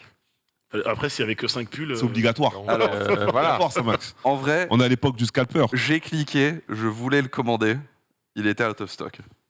Et je suis dégoûté. Je suis complètement dégoûté. Et du coup, c'est une beauté vu qu'il est disponible que incroyable. en S, eh ben, je vais perdre du poids pour rentrer dedans. Non, Voilà. je vais arriver comme ça un jour. C'est bon, j'ai le pull, je peux plus respirer. Mais non, mais c'est trop bien. Attends, justement, parce que Clippy était creepy as fuck et tout. C'est... Alors, il y a faut quand le- même faut un le petit remettre. souci. Le prix. Bah oui, voilà. Ah, combien c'est- bah oui, Parce qu'il bien soit sûr. moche, c'est bien, mais qu'il soit à 74 Mais parce que c'est- euros. C'est du collector. Attends, on a passé des tonnes de temps avec toi notamment à parler de genre acheter des sneakers, c'est trop bien et tout, les sneakers à 400 balles. Mais tu vois. frérot, c'est des. C'est du Mais, collector. mais attends, Plus la 75 balles. Attends, il a pas attends, tort. attends. Il a pas tort, il a pas tort. Non mais non, il a pas tort, mais il a tort de ouf. C'est une édition limitée. Mais tu vas pas comparer des sneakers qui sont parfois des véritables œuvres d'art. Elle est où l'œuvre d'art La moitié sont éclatées, c'est un décolleur. Oui, oui, oui. Excusez-moi, Échec Max pour le excusez-moi, point. on est Le pas- monde des sneakers est tombé bien Alors, bas c'est et c'est dur, hein. l'escroquerie pour les 3 quarts des Alors, personnes. C'est un design Alors, exclusif, et je suis fan de mon sneakers monsieur. comme toi, Ne Danick, tu le sais. soyez pas, s'il vous plaît, messieurs. On est en fin de semaine, ne soyez pas aigris comme ça. Ah. Déjà, on n'est pas sur le bon plateau pour parler de ça, premièrement. Et deuxièmement, vous avez tort, tous les deux. Parce que, mais c'est, je vais pas rentrer dans les arguments maintenant, on est pas Ah sur bah le si plateau. tu dis que les gens ont tort, je veux des arguments. Mais il y a des belles baskets qui sortent que tout tu le nous temps, attrapes, mais faut faites que pas tu nous chier. attrapes. Bref, En tout cas, le chat, Oui. le chat n'achète pas, c'est sûr. Mais le chat n'achète pas non plus à 68%. Donc Voilà. là, Mais oui. Oui. Non mais surtout, non mais les gars, je suis parle d'accord d'un avec, design non, mais je exclusif. suis d'accord avec Max, c'est le quand même prix. une sacrée tradition Non, mais- de merde, ça. hein. Il y a un moment Alors, donné. la vraie question qu'il faudrait poser au chat, on ne prend pas non plus, comme tu disais, 100 000 sondages, c'est à combien tu l'achètes? À 35 balles, c'est le prix d'un pull de Mais Noël. même si ok. tu me le donnes, je le mets pas. Mais il est déjà trop cher de base. Mais mec, si tu t'achètes les baskets qui devraient coûter 100 balles, tu les achètes 400-500 parce qu'il y a un design Monsieur exclusif, un Dulac. tirage limité. C'est exactement la même chose. Monsieur Dulac, Monsieur il Dan. n'y a qu'une seule raison pour laquelle je pourrais acheter ce pull, Oui. c'est que s'il était à 75 balles, mais qu'il y avait 2 tiers du prix qui était reversé à les enfants dans les hôpitaux, machin nanana, C'est vrai. ok. Tout à Alors, fait. vous savez quoi? Je vais me coucher juste parce que vous m'avez appelé Monsieur Dulac, pas pour l'argument. Voilà. Le respect, ça fait tout dans la vie. Parce que bon, on J'étais gère, pas prêt. d'accord, mais il faut que ça serve à des trucs cool, quoi. J'étais pas prêt. Ah, passons à notre dossier. Tout La fait. parole est à Otaksu. À dans 30 minutes. Jingle. On va faire du débat avant toute Bien chose. sûr. Même si j'avoue, j'ai été tenté avec le truc de faire est-ce que je me fais juste une bonne grosse chronique de 20 minutes, tu vois. Mais là, on va parler effectivement de la revente des jeux dématérialisés, puisqu'il y a eu du grabuge hein, sur ce côté-là ces quelques dernières semaines. Alors, en vrai, la grosse question, c'est est-ce que la revente des jeux dématérialisés, c'est vraiment possible? Le débat a fait rage et a particulièrement pris ici en France, où en 2015, l'UFC Que Choisir s'est lancé à l'assaut de Valve et de la plateforme Steam. Légalement. Son grand but final, c'était de commencer à faire appliquer les mêmes droits à des produits numériques qu'à des produits physiques, et notamment la revente. L'UFC Que Choisir s'était attaqué à quelques clauses des conditions générales du service, notamment l'impossibilité de revendre les licences achetées en ligne. À l'époque, la justice française avait décidé en 2019 que les jeux Steam étaient bel et bien achetés par l'utilisateur et tombaient donc sous le coup des mêmes droits que les achats physiques. Du coup, c'est là où vous avez eu des news, Ouah, on va pour bientôt pouvoir revendre, etc. Ça s'est pas exactement passé comme ça. La plateforme se devait donc d'offrir aux joueurs la possibilité de revendre leurs jeux achetés au format numérique à cette époque-là.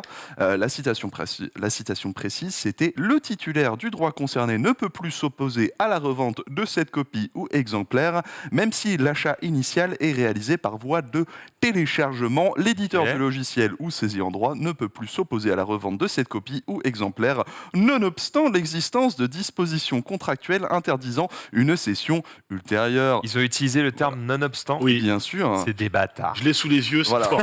C'est très Et fort. concernant l'usufruit de... Les vrais ont la ref. Bien sûr, Évidemment, bien sûr. Steam a fait appel de cette décision en justice. C'est les trois frères.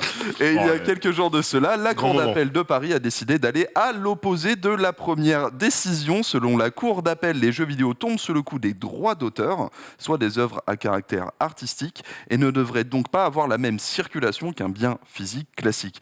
Là encore, on va citer l'usufruit. Le marché des copies immatérielles d'occasion des jeux vidéo risque Ouch. d'affecter beaucoup plus fortement les intérêts des titulaires de droits d'auteur que le marché d'occasion des programmes d'ordinateur. Ce qui veut dire que l'UFC aujourd'hui peut toujours faire un pourvoi en cassation, c'est la troisième étape, troisième et dernière étape, mais rien n'est encore vraiment décidé, si ce n'est le status quo le plus habituel de on reste comme ça. Alors du coup, on a prévu un petit tour de table et un petit sondage ici pour ou contre la revente des jeux des maths.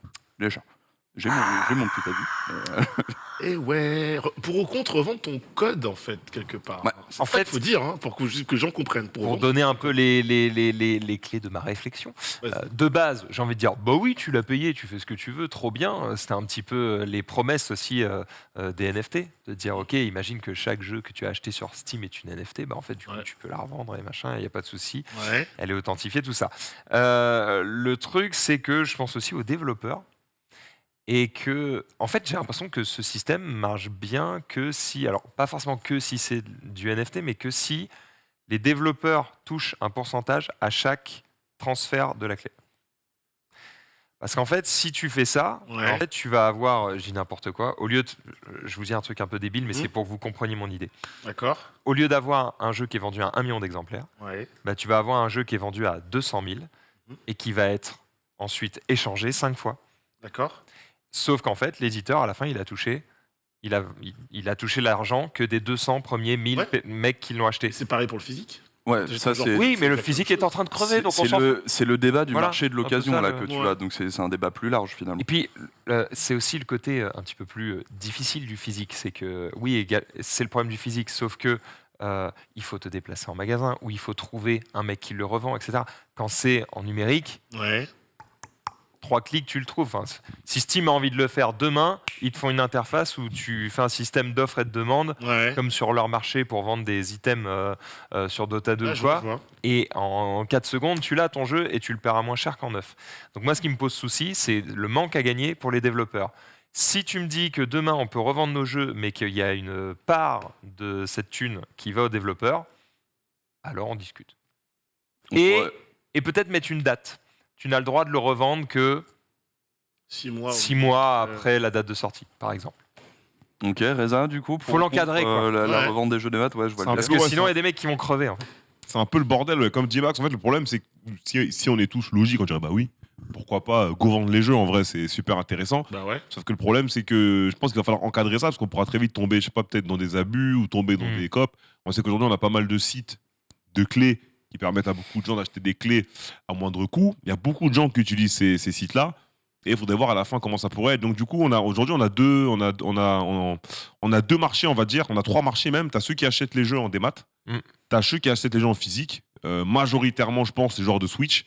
Parce que les prix sont abusés sur le online. Et ça se trouve bien l'occasion de Nintendo Switch. Des rares trucs qui font bien. On va le préciser. Et voilà. Et tu as les abonnements. Les abonnements, aujourd'hui, c'est bien. Moi, je travaille beaucoup en convention. En convention, je parle avec des gens, avec certains devs français ou certains devs d'autres compagnies, qui disent que, généralement, enfin, des retours que j'ai eus, ils sont bien payés quand ils sont sur le Game Pass. Là où, à l'époque, beaucoup de gens disaient « Ouais, le Game Pass, c'est la mort du jeu vidéo, on rémunère pas les devs. » Cette phrase, je l'ai souvent entendue, je sais pas qui l'a inventée. Ah. Quand j'ai parlé à certains devs, du coup, j'ai pas parlé à tous les devs du monde, mais quand j'ai parlé à quelques petits devs indés qui avaient leur jeu sur le Game Pass, ils nous disaient « Oui, on est très bien payés. » Ouais, Game vois. Pass, trop bien, quoi. Donc, aujourd'hui, il y a Trop bien pour le dev, parce que du coup, comme il est aidé par la plateforme, etc., mais au final, le jeu en abo n'appartient pas au joueur. Tant qu'il a Ah oui, mais ça, enfin, oui, Ah, ça, mais ça, ça, frérot, tu payes C'est 13 ça, balles. bien. Tu veux pas que je te suce aussi Non, ça va. voilà. Mais ce que voilà, il Hein va pas te sucer, bordel. les gars, Mais les gars, pas les mêmes droits, voilà, pas les mêmes usages. les gars, les gars, calmez-vous, on parlera continue, de ça plus tard. Continue, mais aujourd'hui, on est dans une société où, bah, tout le monde a Netflix ici, en régie quasiment, je pense. Hmm. Tout le monde a Crunchyroll et machin, je pense. Faut regarder des mangas, des séries, des films qui vous appartiennent pas. Oui. Donc pour moi, en fait, je vois pas pourquoi ça poserait problème pour le jeu. Maintenant, le jeu en physique, comme dit Max, ça meurt. Mais le physique, c'est bien parce qu'au moins, tu as un objet de collection qui a une valeur pour toi. Mm. Par exemple, moi, je suis plus trop. Aujourd'hui, je suis quasiment plus physique. Là, je suis en train de chercher une PS5 digitale d'ailleurs. Si quelqu'un en a une sur le chat, je suis là. Mais j'ai encore mes jeux de PSP en physique de l'époque. FF7 Crisis Core, qui est mon jeu préféré de PSP, Shin Budokai 2 et tout. Donc ça a plus une valeur physique sentimentale. Mais aujourd'hui, je ne consomme plus de physique. Tu vois ce que je veux dire? Donc moi, ça me pose pas problème de consommer en abonnement. Ceux à qui ça pose problème de consommer des abonnements, généralement, ils achètent des jeux en physique. Parce qu'ils peuvent les vendre, parce que la vente de physique se passe bien. Demain, comment tu dis à quelqu'un achète en démat et revend en démat? Parce qu'il n'y aura plus le côté collection, mais à partir du moment où il n'y a plus le côté collection de boîtes physiques, autant se tourner vers les abonnements. Après, tu sais, C'est comme ça que je le vois, tu Il y a vois. aussi le côté collection numérique. Tu peux être là en mode regarde ma bibliothèque Steam, j'ai 4000 jeux. Non, je Moi, peux aller Bon, plus. le jour où aller- Steam ferme, c'est terminé, mais voilà. J'ai un contre-emploi, mais je veux entendre Nanix d'abord, du coup. Non, mais sur la moi, question, alors, ce que j'ai vu au deuxième sondage, c'est jeu physique ou jeu des maths. Je garde tout mon fiel pour le sondage d'après. Parce que m'avez agressé, mais j'ai des arguments, messieurs. Pour ou contre la revente des jeux des maths, moi je pars du principe qu'à partir du moment où tu peux acheter un jeu, quelle que soit la plateforme, que ce soit en physique, parce que c'est pour ça que je parlais du physique, t'achètes des jeux en physique, tu peux les revendre, bah ce serait bien que tu puisses le faire aussi en démat. Par contre, faut encadrer le truc. Et si je parlais des abonnements, c'est que au moins faut un service qui soit faire pour tout le monde. Quand tu passes par l'abonnement, c'est le développeur donc du coup qui récupère de l'argent, mais toi, ce que j'expliquais, c'est que pour X ou Y raison, tu n'es plus en mesure de payer, tu vas arrêter ou la plateforme cesse d'exister, le jeu ne t'appartient pas réellement, donc du coup, tu n'as plus accès au jeu. L'avantage, c'est quand tu vas l'acheter en démat, c'est sur ce point-là que je voulais rebondir tout à l'heure, Max, en fait. Quand tu vas sur du démat, tu l'as acheté, il est à toi, tu peux le revendre. Mais c'est bien aussi que les devs récupèrent une petite marge autour de ça. Donc personne, comme dit Reza, va dire contre la revente en démat à partir du moment où tout le monde mange bien, etc. Il n'y a aucune raison d'être contre ça. Moi, par contre, ce qui me pose plus problème, c'est le débat jeu physique ou jeu démat avec la propriété, jusqu'à quel point un jeu t'appartient. Et on n'oublie pas non plus aussi que le problème du démat, c'est que tout se fait par le biais d'Internet, donc le biais du jeu en ligne. Pour X ou Y raison, ta box peut te lâcher, ton opérateur peut te lâcher, la plateforme sur laquelle tu lances ton jeu ou par lequel ton jeu est passé va te lâcher. Comment tu fais? Alors que le jeu en physique n'a pas toutes ces contraintes-là en fait. Donc, mais c'est la question d'après, monsieur, je crois. C'est la question d'après, tout à fait, mais pour ajouter un petit peu mon salaud truc, même si je vais Vas-y. dire des trucs sur lesquels je suis pas forcément d'accord non plus, mais histoire de le dire. Pourquoi on rajouterait un pourcentage sur le marché de l'occasion numérique alors qu'on ne le fait pas sur le marché de l'occasion physique, sachant que on continue à produire des Parce qu'il est jeux plus sans limité. souci et voilà, tu vois. Donc je vois pas exactement pourquoi on le ferait. Dans les faits, je suis pas d'accord avec ça. Ça Mais touche, ça touche moins de monde. voilà, ça touche moins de monde. Après, ce qu'il faut voir dans l'accès numérique, le fait de payer numériquement plutôt que d'avoir un abonnement, c'est aussi que les plateformes, et ça c'est le cas de toutes les plateformes numériques, c'est le cas du Game Pass aussi, il y a des deals qui sont faits avec les éditeurs pour avoir certains jeux. Ces deals sont temporaires, ces jeux disparaissent au bout d'un moment. L'idée d'acheter, c'est d'avoir, théoriquement, même en numérique, un accès à vie à un jeu, peu importe la plateforme. Alors que, tu vois, demain, Nier Automata, t'étais en train de jouer et puis il disparaît du Game Pass la semaine d'après, bah, même si t'es très content d'avoir 300 jeux, ça reste 300 jeux qui bougent non-stop. C'est le cas aussi pour les films ou des trucs comme ça. Donc, il peut avoir cette idée de collection numérique. Et à ce moment-là, si on a cette idée de collection numérique, on devrait avoir la possibilité de les revendre et créer et faire évoluer sa collection librement aussi. C'est là où je trouve qu'il y a quand même un intérêt à avoir un système de revente de jeux dématérialisés, effectivement, parce que c'est pas le même mode de consommation finalement. C'est cette idée de collection versus le mec un peu boulimique de jeu qui va faire tous les jeux à la sortie, etc. Lui, le Game Pass, c'est parfait pour lui. Moi, je suis plus du genre, cette semaine, en fait, il y a le nouveau Star Ocean, mais j'ai envie de me refaire l'intégralité de la collection Star Ocean, parce que soit je l'ai loupé, soit j'ai envie de me les remettre en tête. Bah là, je préfère avoir ma collection. Et c'est ce que je fais aussi en numérique, finalement. Parce que je vais un peu abandonner les jeux physiques. Mais voilà, cette idée, pour vous donner un petit peu de trucs à moudre, l'idée de revendre les jeux dématérialisés, en fait, elle n'est pas récente. Il y a un seul acteur du marché qui s'était véritablement placé sur la question, et il s'agissait de Microsoft. Pour le coup, c'était lors de l'annonce de la Xbox One en 2013. Tout le monde leur avait première chié version. dessus, Les alors problèmes. que- Voilà, le constructeur Ils avaient vu avait trop loin. partagé une vision assez unique, une console qui était constamment connectée. Ça a déjà énormément poser déplu. problème. Si vous ne voulez pas d'une console connectée, achetez une Xbox 360. Dégage de là. Dont tous les jeux physiques comme numériques, du coup, étaient liés à la console. Si tu mettais un CD, ça réglait, la licence du jeu était directement liée à ton compte Xbox, même quand c'était en physique. Le truc, c'était que ça te débloquait plusieurs choses, qui sont les avantages du numérique. La possibilité de partager ta bibliothèque numérique avec jusqu'à 10 personnes différentes. C'est quelque chose que fait aussi Steam, par exemple.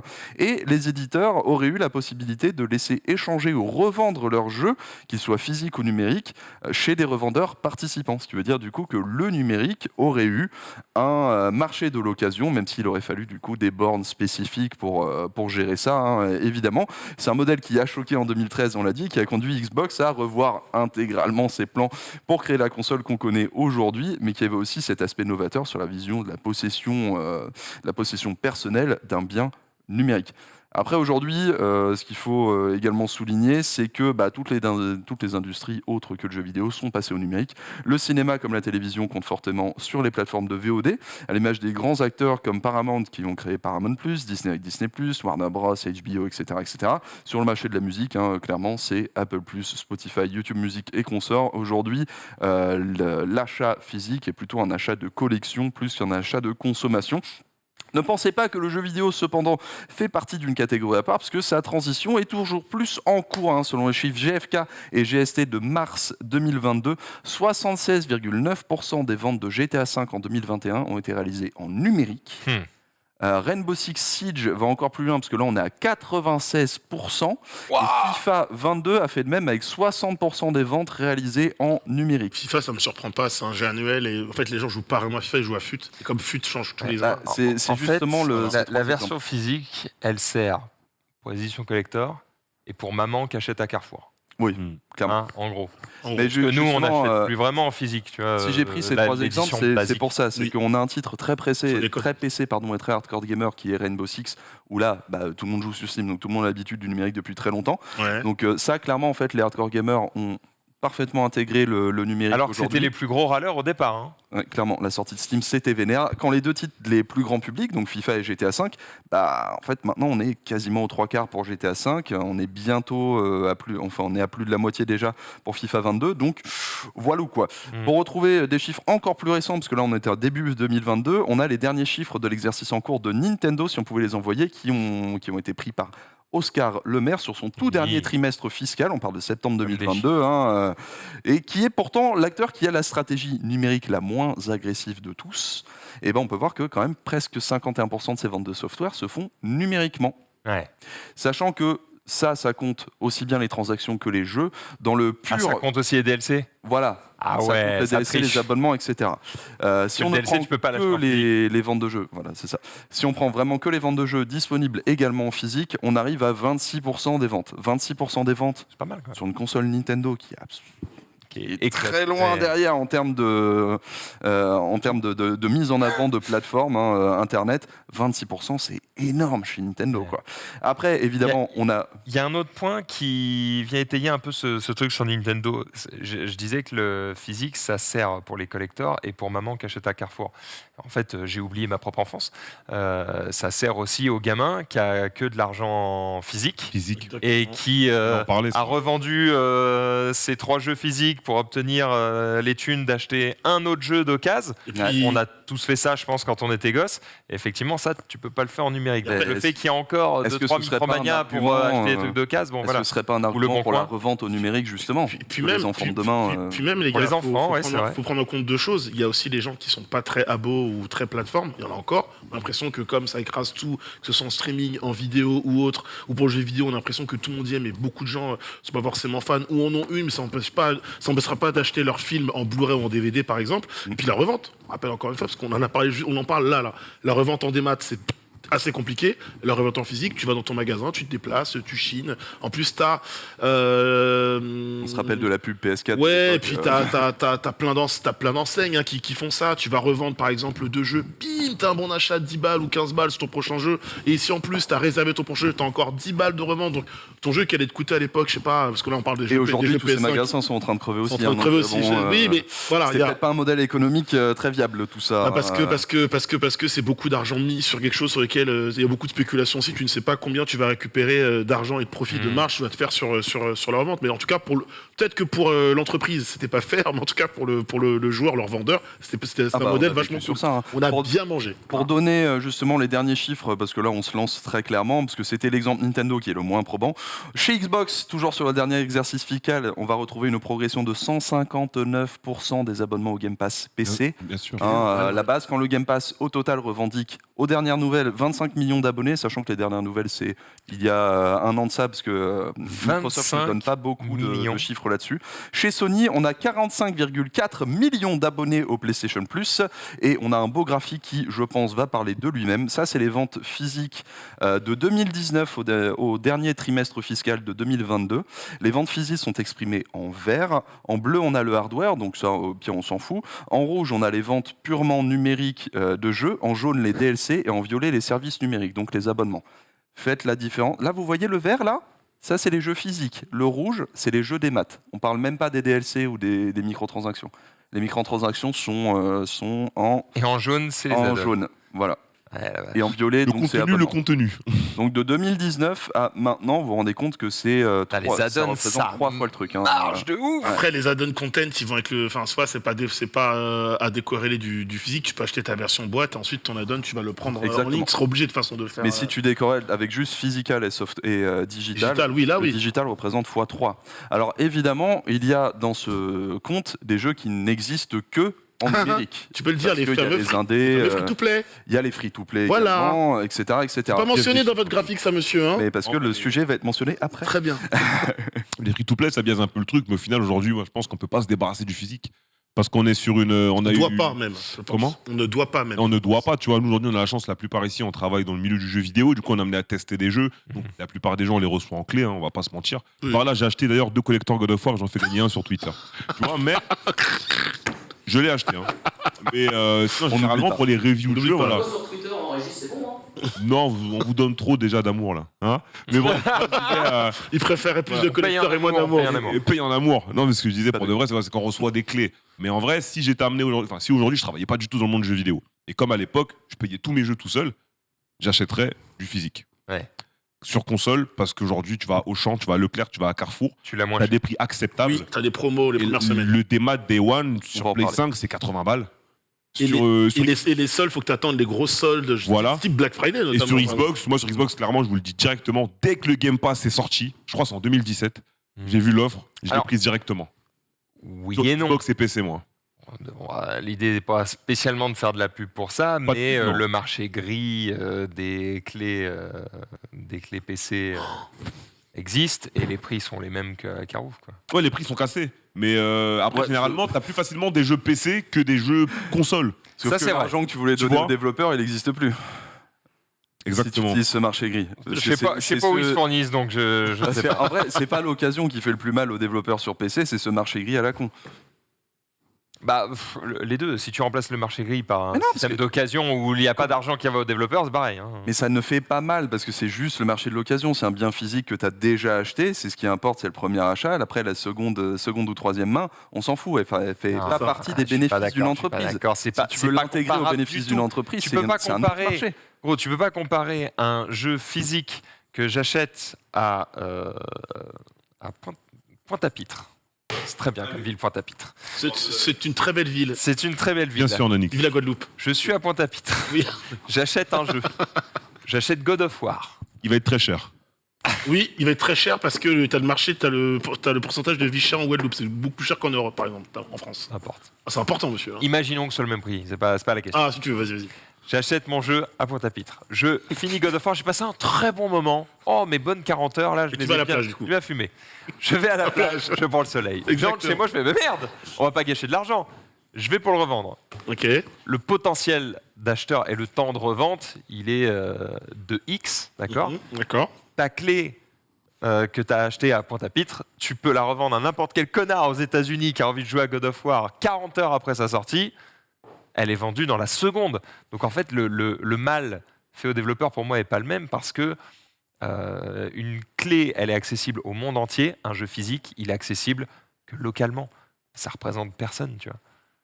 Tu vois ce que je veux dire ou pas? Oui, mais ce que tu oublies de considérer, je trouve, dans cet exemple-là, parce qu'on parlait du marché gris PC principalement, c'est le premier achat.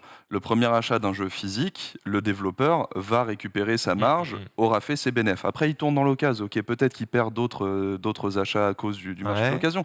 Sauf que si tu achètes au marché gris, le premier achat, le développeur ne prend pas ça comme. T'es sûr de ça?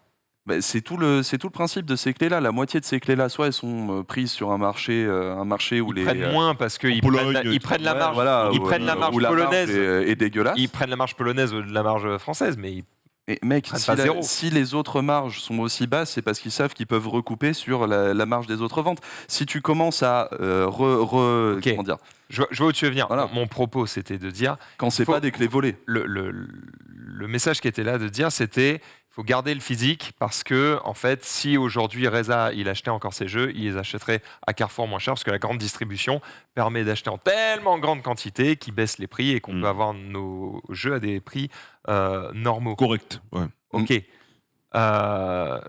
Quand la grande distribution achète autant de jeux, ils les achètent moins cher aussi Oui, mais pour là, pouvoir te les revendre moins cher. sauf que c'est eux qui prennent le hit.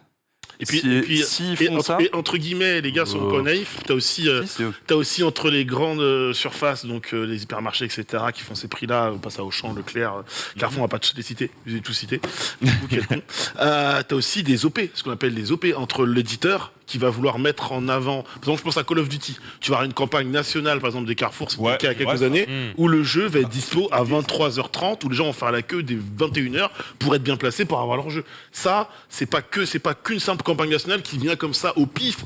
On va faire une campagne code. T'as aussi une OP, un partenariat entre l'éditeur, donc du coup le dev qui va récupérer aussi une partie de marge, et le supermarché derrière. Donc la baisse de prix, elle est, comme tu disais, on achète moins cher pour revendre du coup derrière moins cher. C'est aussi des choses, des partenariats de gré à gré qui se font entre l'éditeur qui veut aussi une belle exposition pour son produit en dehors des magasins spécialisés qui eux vont faire leur beurre sur revendez votre ancien Call of Duty, revendez, etc. Machin. En fait, c'est une autre ligne stratégique économique qu'il faut voir sur la vente de jeux. La vente de jeux, je vais finir mon laïus parce que Vas-y. justement, c'est ça. Hein. Donc, on parlait des avantages du dématérialisé par rapport au physique, mais il y a des avantages aussi. Les jeux en dématérialisé sur une sortie Day One, par exemple, n'ont aucun avantage tarifaire sur du démat, alors que c'est pas le cas sur du physique. Hein. Sur le PlayStation Store, par exemple, dès maintenant, vous pouvez acheter le dernier God of War, on en parlait, Ragnarok, pour tout pile 80 €. Si on reprend le même jeu sur Amazon en physique dans la même édition, c'est 10 € moins cher. Mais Ouais, c'est moins cher, ouais. le plus frappant, ça va être Pokémon pour le coup. Sur le Nintendo eShop, vous pouvez précommander les derniers Pokémon qui sortent demain pour 60 €. Sur Amazon en physique, 45, non c'est 45 €. Ouais. Tout à J'ai un fait. pote, il m'a dit sur Switch, les jeux Day One, c'est 45. Ouais. Et du coup, c'est quand il y avait la sortie de Bayonetta 3. Il a commandé sur Amazon, et j'ai dit pourquoi tu fais ça? Il m'a dit parce qu'en Day One c'est 45 balles. Littéralement, c'est pour ça que j'ai que du physique sur Switch, alors que. C'est pour ça que j'insiste. Voilà. C'est Quand tu violent. achètes un jeu en démat que tu achètes plus cher qu'un jeu en physique, Alors, tu passes par l'activation. Vas-y, je te laisse justement, finir. Vas-y, parlons-en. Parce que les hypermarchés, qu'ils soient physiques ou numériques, ont la possibilité de faire des économies de gros en commandant de masse, mais surtout en recoupant certaines de leurs pertes sur d'autres ventes de produits qui ont des grosses marges, comme celle de la nourriture ou des produits de ménager communs. C'est ce qui explique cette différence, en fait. Pour moi, c'était le grossiste qui prenait dans la tronche parce qu'il était content d'en vendre un max. Non, parce que le grossiste, c'est tout son principe, c'est de vendre le plus gros, en fait. C'est ça. Principe. Le truc, c'est que C'est écrit dedans. Leclerc machin, on fait refait les trois marques, on s'en fout. S'il te vend un jeu Switch 45 €, c'est parce que après, tu es dans son magasin et tu vas aller dépenser sur les autres trucs où il a une marge de 50% Ah oui, t'as du truc, en fait. acheté code, t'auras Ah. soif. Produit d'appel. donc. T'auras soif, t'auras faim. Produit d'appel, exactement. Mais après, le numérique a d'autres avantages, comme le fait qu'ils n'ont pas à produire un contenu physique, donc il n'y a pas de dépenses liées au stockage des produits ou à leur acheminement. Parlons écologie. C'est un autre truc, mais oui. tout Le à fait. physique. Le physique. Nique sa mère un peu, non? Oui, les serveurs, Hein ça mère aussi, Le hein. serveur sur Ouais, les démats. mais- À Je- quelle échelle? alors, monsieur, là-dessus, je serais serveur, curieux de voir. c'est Ah frère, Je à serais partir du curieux de moment voir. où tes jeux ils transitent par un avion, déjà, je pense que ton serveur il lui met 10 € quand même. Hein. Oh. plus la plateforme d'achat, plus les plateformes de maintenance, plus les plateformes, parce que c'est moi, l'Xbox Game Pass, c'est pas juste 2 serveurs qui tournent en mode. Je dis pas que les serveurs consomment rien. Je dis est-ce qu'ils consomment autant Pour que la créer- production Je suis et pas d'accord l'acheminement là-dessus. du jeu. Pour créer un serveur, il faut acheminer des serveurs, en fait. Donc, Voilà. tu vois, enfin, Mais d'accord, mais c'est pas un dans les serveur par strates, jeu. non, mais bien sûr que Le non. mais serveur, voilà. après, il te sert pendant des années. Non, mais gros. j'essaye Et la maintenance de j'essaye ton de donner une vision un petit peu plus large. C'est juste de doser. Ouais. Mais voilà, C'est alors, bien de doser. encore une fois, pour finir, même si c'est des arguments qu'on a déjà mis en avant, hein, le dématérialisé a aussi d'autres avantages sur le numérique, sur le physique, pardon. Vu que le développement de jeux est toujours plus coûteux, il permet de ressortir une plus grosse marge, et ça c'est vrai, à réinvestir sur un futur projet, théoriquement, parce qu'en vrai c'est surtout sur les poches des éditeurs. Il fait également fi du marché de l'occasion, qui est effectivement Ouais. parfois vu comme un manque à gagner pour certains acteurs, et aussi pour ça qu'on voit de plus en plus de jeux à service sortir, notamment les free-to-play, mais pas que, hein, puisque ces derniers poussent à une consommation unique. Pour jouer à plusieurs, en fait, il faut forcément que chacun ait sa copie du jeu, ce qui n'était pas nécessairement le cas des jeux physiques auparavant, et sur le long terme, puisque du coup, tu as des achats d'extensions, des achats Bien sûr. d'accessoires, etc., etc. Du cosmétique Il et y a tout. quand même un avantage au physique qu'on a vu très récemment, ça on l'a rajouté, mais c'est qu'il peut s'adapter beaucoup plus facilement à l'offre et la demande. Et le dernier exemple en date, c'est Sonic Frontier, puisque Sonic Frontier, on a un petit visuel, pitié, envoyez-le-moi parce que je l'ai plus en tête. Sonic Frontier qui est sorti évidemment sur les coups de 60 € par là. Aujourd'hui, si tu regardes sur les Amazon.fr, les Auchan, tout ça, tu peux le retrouver à 30 balles. Tu peux le retrouver à 30 voire 40 € alors qu'il est sorti il y a 9-10 jours.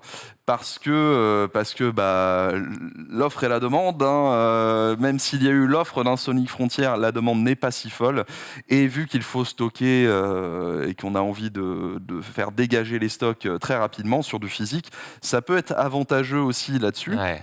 pour Oui, parce que les acheteurs. le prix du physique baisse souvent très vite selon la popularité d'un jeu. Parce qu'il alors faut que dans- faire dégager Le démat les- ne bouge pas. Alors que dans le démat, Le démat ne bouge quasiment pas. hein. ce n'est pas le cas. Et j'ai jamais compris d'ailleurs cette politique parce que souvent, moi j'ai 2 comptes sur Play et j'ai un compte US parce que sur le compte US, la plupart des jeux baissaient plus rapidement que sur les comptes européens.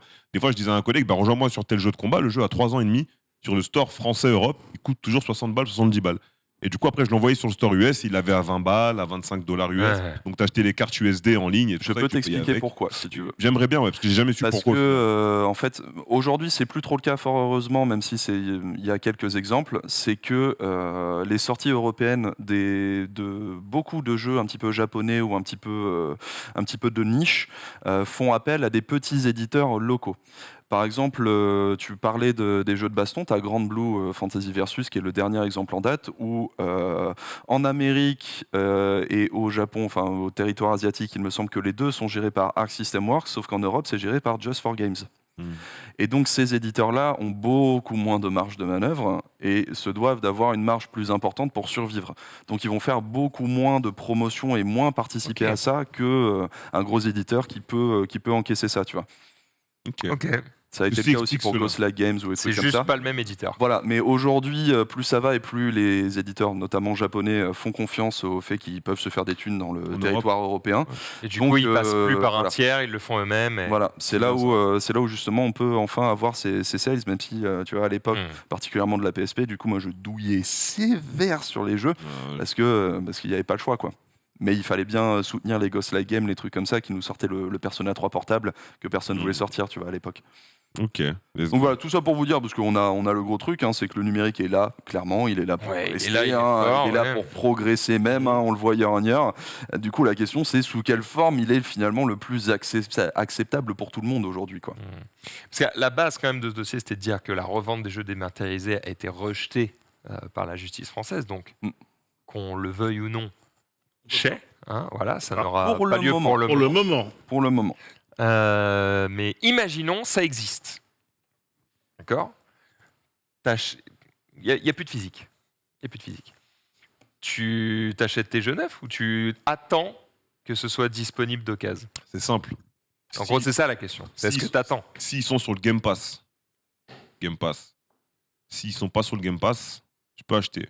Parce qu'au final, tu sais que j'achète. Bon, c'est pas de l'occasion, mais là, j'ai vu dans le chat sans en parler, donc je rebondis dessus. Steam fait souvent des soldes. Oui. T'as les soldes d'hiver, C'est les vrai. soldes de Noël. Ah, c'est la Nous, plateforme qui en fait le pendant- plus en fait. Hein, Voilà. au final. Nous, pendant l'Evo, Quasiment t'avais la les seule. soldes des C'est jeux la de seule. combat. Donc Ouais. l'Evo, c'est le plus gros tournoi de jeux de combat au monde, pour ceux qui ne connaissent pas. T'avais les soldes de l'Evo qui ont mis en solde tous les jeux de combat. Récemment, j'ai fait un groupement d'achat, enfin l'année dernière, enfin 2022, mais la saison dernière, ils avaient fait les soldes des roguelites et des roguelikes. C'est sorti d'un coup, j'ai cliqué, j'ai sorti ma CB comme ça. J'ai mis 100 balles, j'ai pris au moins 18 jeux, tu vois. Mais ouais, donc ouais, Steam fait les soldes et du coup à des prix corrects. Hors solde, c'est pas ouf, je trouve, les prix. Bon, c'est un peu comme tout le moi, monde. je en suis fait, C'est comme, en les, fait, c'est comme les autres plateformes. Donc t'attendrais soit Game Pass, soit t'attends Game l'occasion, Pass, soit solde, t'attends le ouais. solde. Game Pass, solde et bundle. Ok. Voilà. Je pense Messieurs, que est-ce que ça joue Day One ou est-ce que ça attend l'occasion? En vrai, moi je suis un Yankee, donc quand on l'a dit, le physique n'existe plus, mais dans le cas où le physique continuerait à exister, j'achèterais mon jeu Day One plein pot. Donc je serais donné de te dire, en fonction de la popularité du jeu et de ce que moi j'en attends et du Ouais. niveau de hype, Bien je sûr. peux céder. Après, il y a beaucoup, on est dans une quand même, on mange bien, on va pas se mentir, il y a quand même pas mal de bons jeux qui sortent. Je serais du même avis que Reza. Soit le jeu, je veux absolument le faire, et dans ce cas-là, le platiner, dans ce cas-là, rien à foutre de la plateforme, j'achète mon jeu Day One. Sinon, c'est Game Pass, parce que je l'ai aussi, Game Pass et solde. Voilà. Pour les jeux que j'attends un peu moins, on va dire. pour moi, en fait, il faut considérer que aujourd'hui, on a des réflexes de consommation qui évolueraient si tout était au numérique. C'est-à-dire que là, on se Ouais. dit, on le fait à chaque fois, c'est OK, est-ce que je regarde sur l'eShop ou Amazon, je prends le meilleur à chaque fois. Ouais. Demain, tout est numérique. Ça veut aussi dire que la concurrence sur le numérique va être beaucoup plus forte. Steam, aujourd'hui, a des soldes très puissantes, mais tu vois, si ça s'accélère ces dernières années, c'est aussi parce que depuis quelques années, on a Epic Game Store qui arrive Game et qui Store. fait mal. Il y a Qui la fait mal. concurrence, ouais. GOG qui fait mal, la concurrence qui se Il se met en place. qui se met en place. Sur l'univers console, elle est beaucoup moins forte parce qu'on a toujours aussi la présence du physique. C'est pas pour dire que le physique doit disparaître, c'est juste un état de fait. Demain, il y aurait que du numérique. Ça veut dire que PlayStation Plus versus Game Pass versus eShop, imagine juste la guerre que ce serait. On aurait exactement les mêmes soldes que sur Steam, voire beaucoup plus puissants. Sony serait obligé de répondre sur le Day One Game Pass en poussant aussi ses jeux en Day One parce que tu es obligé d'être là, tu vois. Donc, ce serait un contexte totalement différent. C'est vrai. Donc moi, aujourd'hui, je peux te dire que je suis les thunes, parce que honnêtement, je fais partie de ces journalistes qui reçoivent très peu de codes et Ouais, donc encore, tu vois. Tu Donc suis le je paye vent toujours. du dollar. voilà, je suis le vent du dollar, ce qui ne veut pas dire que de temps à autre, je ne me fais pas des plaisirs en numérique, particulièrement sur les jeux de combat, parce que quand j'ai envie d'un jeu de combat, je vais passer une soirée à changer de jeu toutes les 2 secondes. Donc Donc c'est c'est là pratique j'aime bien de... avoir le numérique de genre ok j'ai fait un match là-dessus, je repasse sur un autre match, etc. Tu vois, et c'est des jeux que je sais que je vais garder quoi qu'il arrive, tu vois. Maintenant le Pokémon, le Bayonetta, bah j'ai Mm. fait les 45 € Amazon mon ami, hein, j'avais pas payé 60 balles quoi. En tout cas, moi, je serais assez chaud d'avoir les jeux numériques d'occasion, encadrés, hein, comme je l'ai dit au Ouais. début, disponibles bien plus tard, avec une partie remise au dev. Ce serait quoi 6 mois, je parlais de date tout à l'heure, 6 mois, 1 an pour que Pour moi, il ça faut que fasse. ce soit assez long pour que le jeu ait le temps de se vendre neuf. Ouais. Ouais. Donc, je sais pas si 6 mois, c'est peut-être- bien, 6 mois, hein. 6 mois, c'est bien, hein. C'est peut-être 2 mois, je sais pas. En fait, j'ai pas les chiffres. Il faudrait Ouais, avoir oui. les stats pour dire, ok, les ventes se font comme à quel moment À quel moment ça les chute ventes ont Bien sûr. sont assez descendues sur la sortie d'un jeu. J'ai l'impression que D'un mois. le gros des ventes d'un jeu neuf, C'est le début. Ouais. c'est 2 semaines. Hmm. Donc il y a même un monde où si Ouais. tu me dis, ok, 1 mois plus tard on peut le sortir d'occasion, ça gêne pas les ventes neuves. Ouais. Ok, go, Je 1 mois. veux rajouter un truc à ça parce que je suis pas d'accord avec toi pour le coup sur Vas-y. le pourcentage, juste parce qu'en fait le plus gros des thunes que se font les jeux aujourd'hui, ce n'est pas la vente du jeu, c'est le DLC. long cours, les DLC, les Oui, microtransactions. Ouais, c'est ça. Donc pourquoi on Sauf que rajouterait le mec qui déjà le des revend. thunes Du coup, il achète plus le DLC puisqu'il a plus le jeu.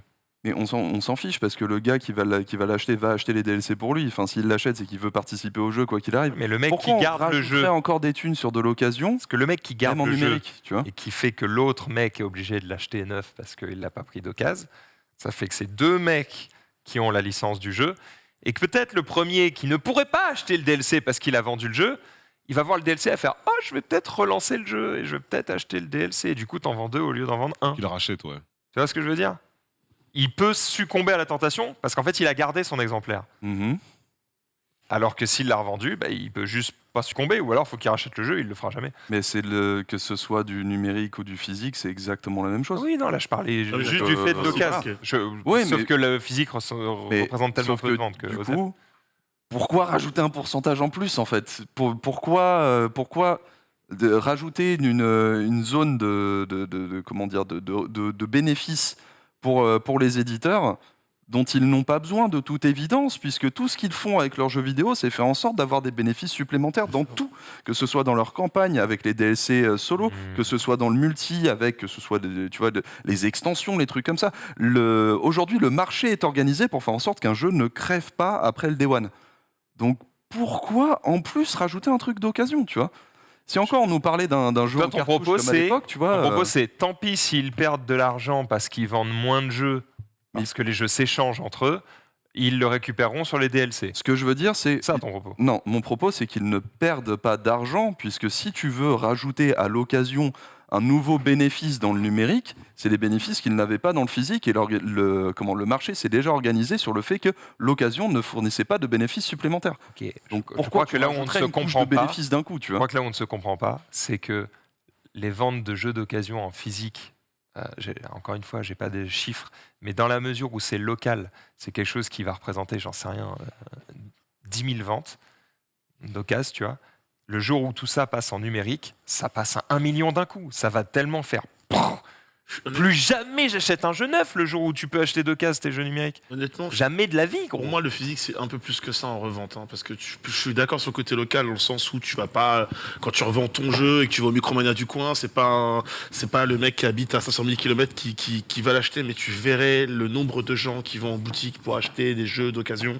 Enfin, il y a un vrai marché. Et je pense vraiment que là, pour le coup, c'est pas que tu le minimises, mais un petit Sur peu quand même, Switch, parce que. surtout, je pense. Ouais, pour Switch, pour PlayStation Switch, aussi, c'est le pour plus les gros, je PlayStation pense. aussi. Parce que sur Xbox, c'est encore autre chose avec le Game Pass Xbox, aujourd'hui. on s'en fout. Mais PlayStation et Nintendo, il y a un marché de revente extraordinaire. Alors oui, tu le disais, les entreprises se cassent la figure, mais les mecs, ça se revend à des petits pains. Et tu parlais des 2 semaines. Là, en l'occurrence, sur le physique, oui. Par exemple, Ragnarok, il vient de sortir. Dans les 2 semaines de sa sortie, va y avoir énormément de reprises et de la vente d'occasion.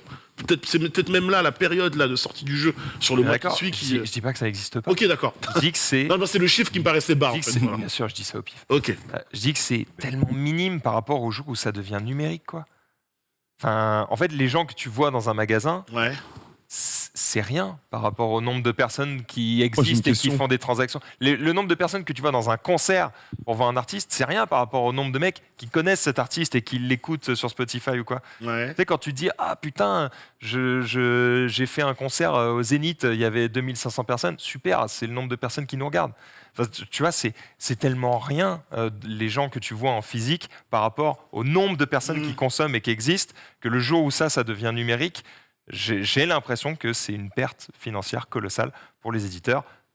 Mais j'ai pas les chiffres. Reza. Ouais, j'étais allé sur eBay pour voir les prix de God of War Ragnarok en occasion. Je viens de voir d'ailleurs qu'il y a déjà des scalpers qui ont mis le collector à 500 balles. Mais c'est vraiment des grosses merdes d'ailleurs. 500 balles Eh ben, je vraiment, participe tout de suite à ton concours. Attends, parce que je l'ai, moi. Ouais, là, il y en a à 500, il y en a à 400. Bref, de toute façon, les Fais ton scalpers, concours tout de c'est ma suite. hantise.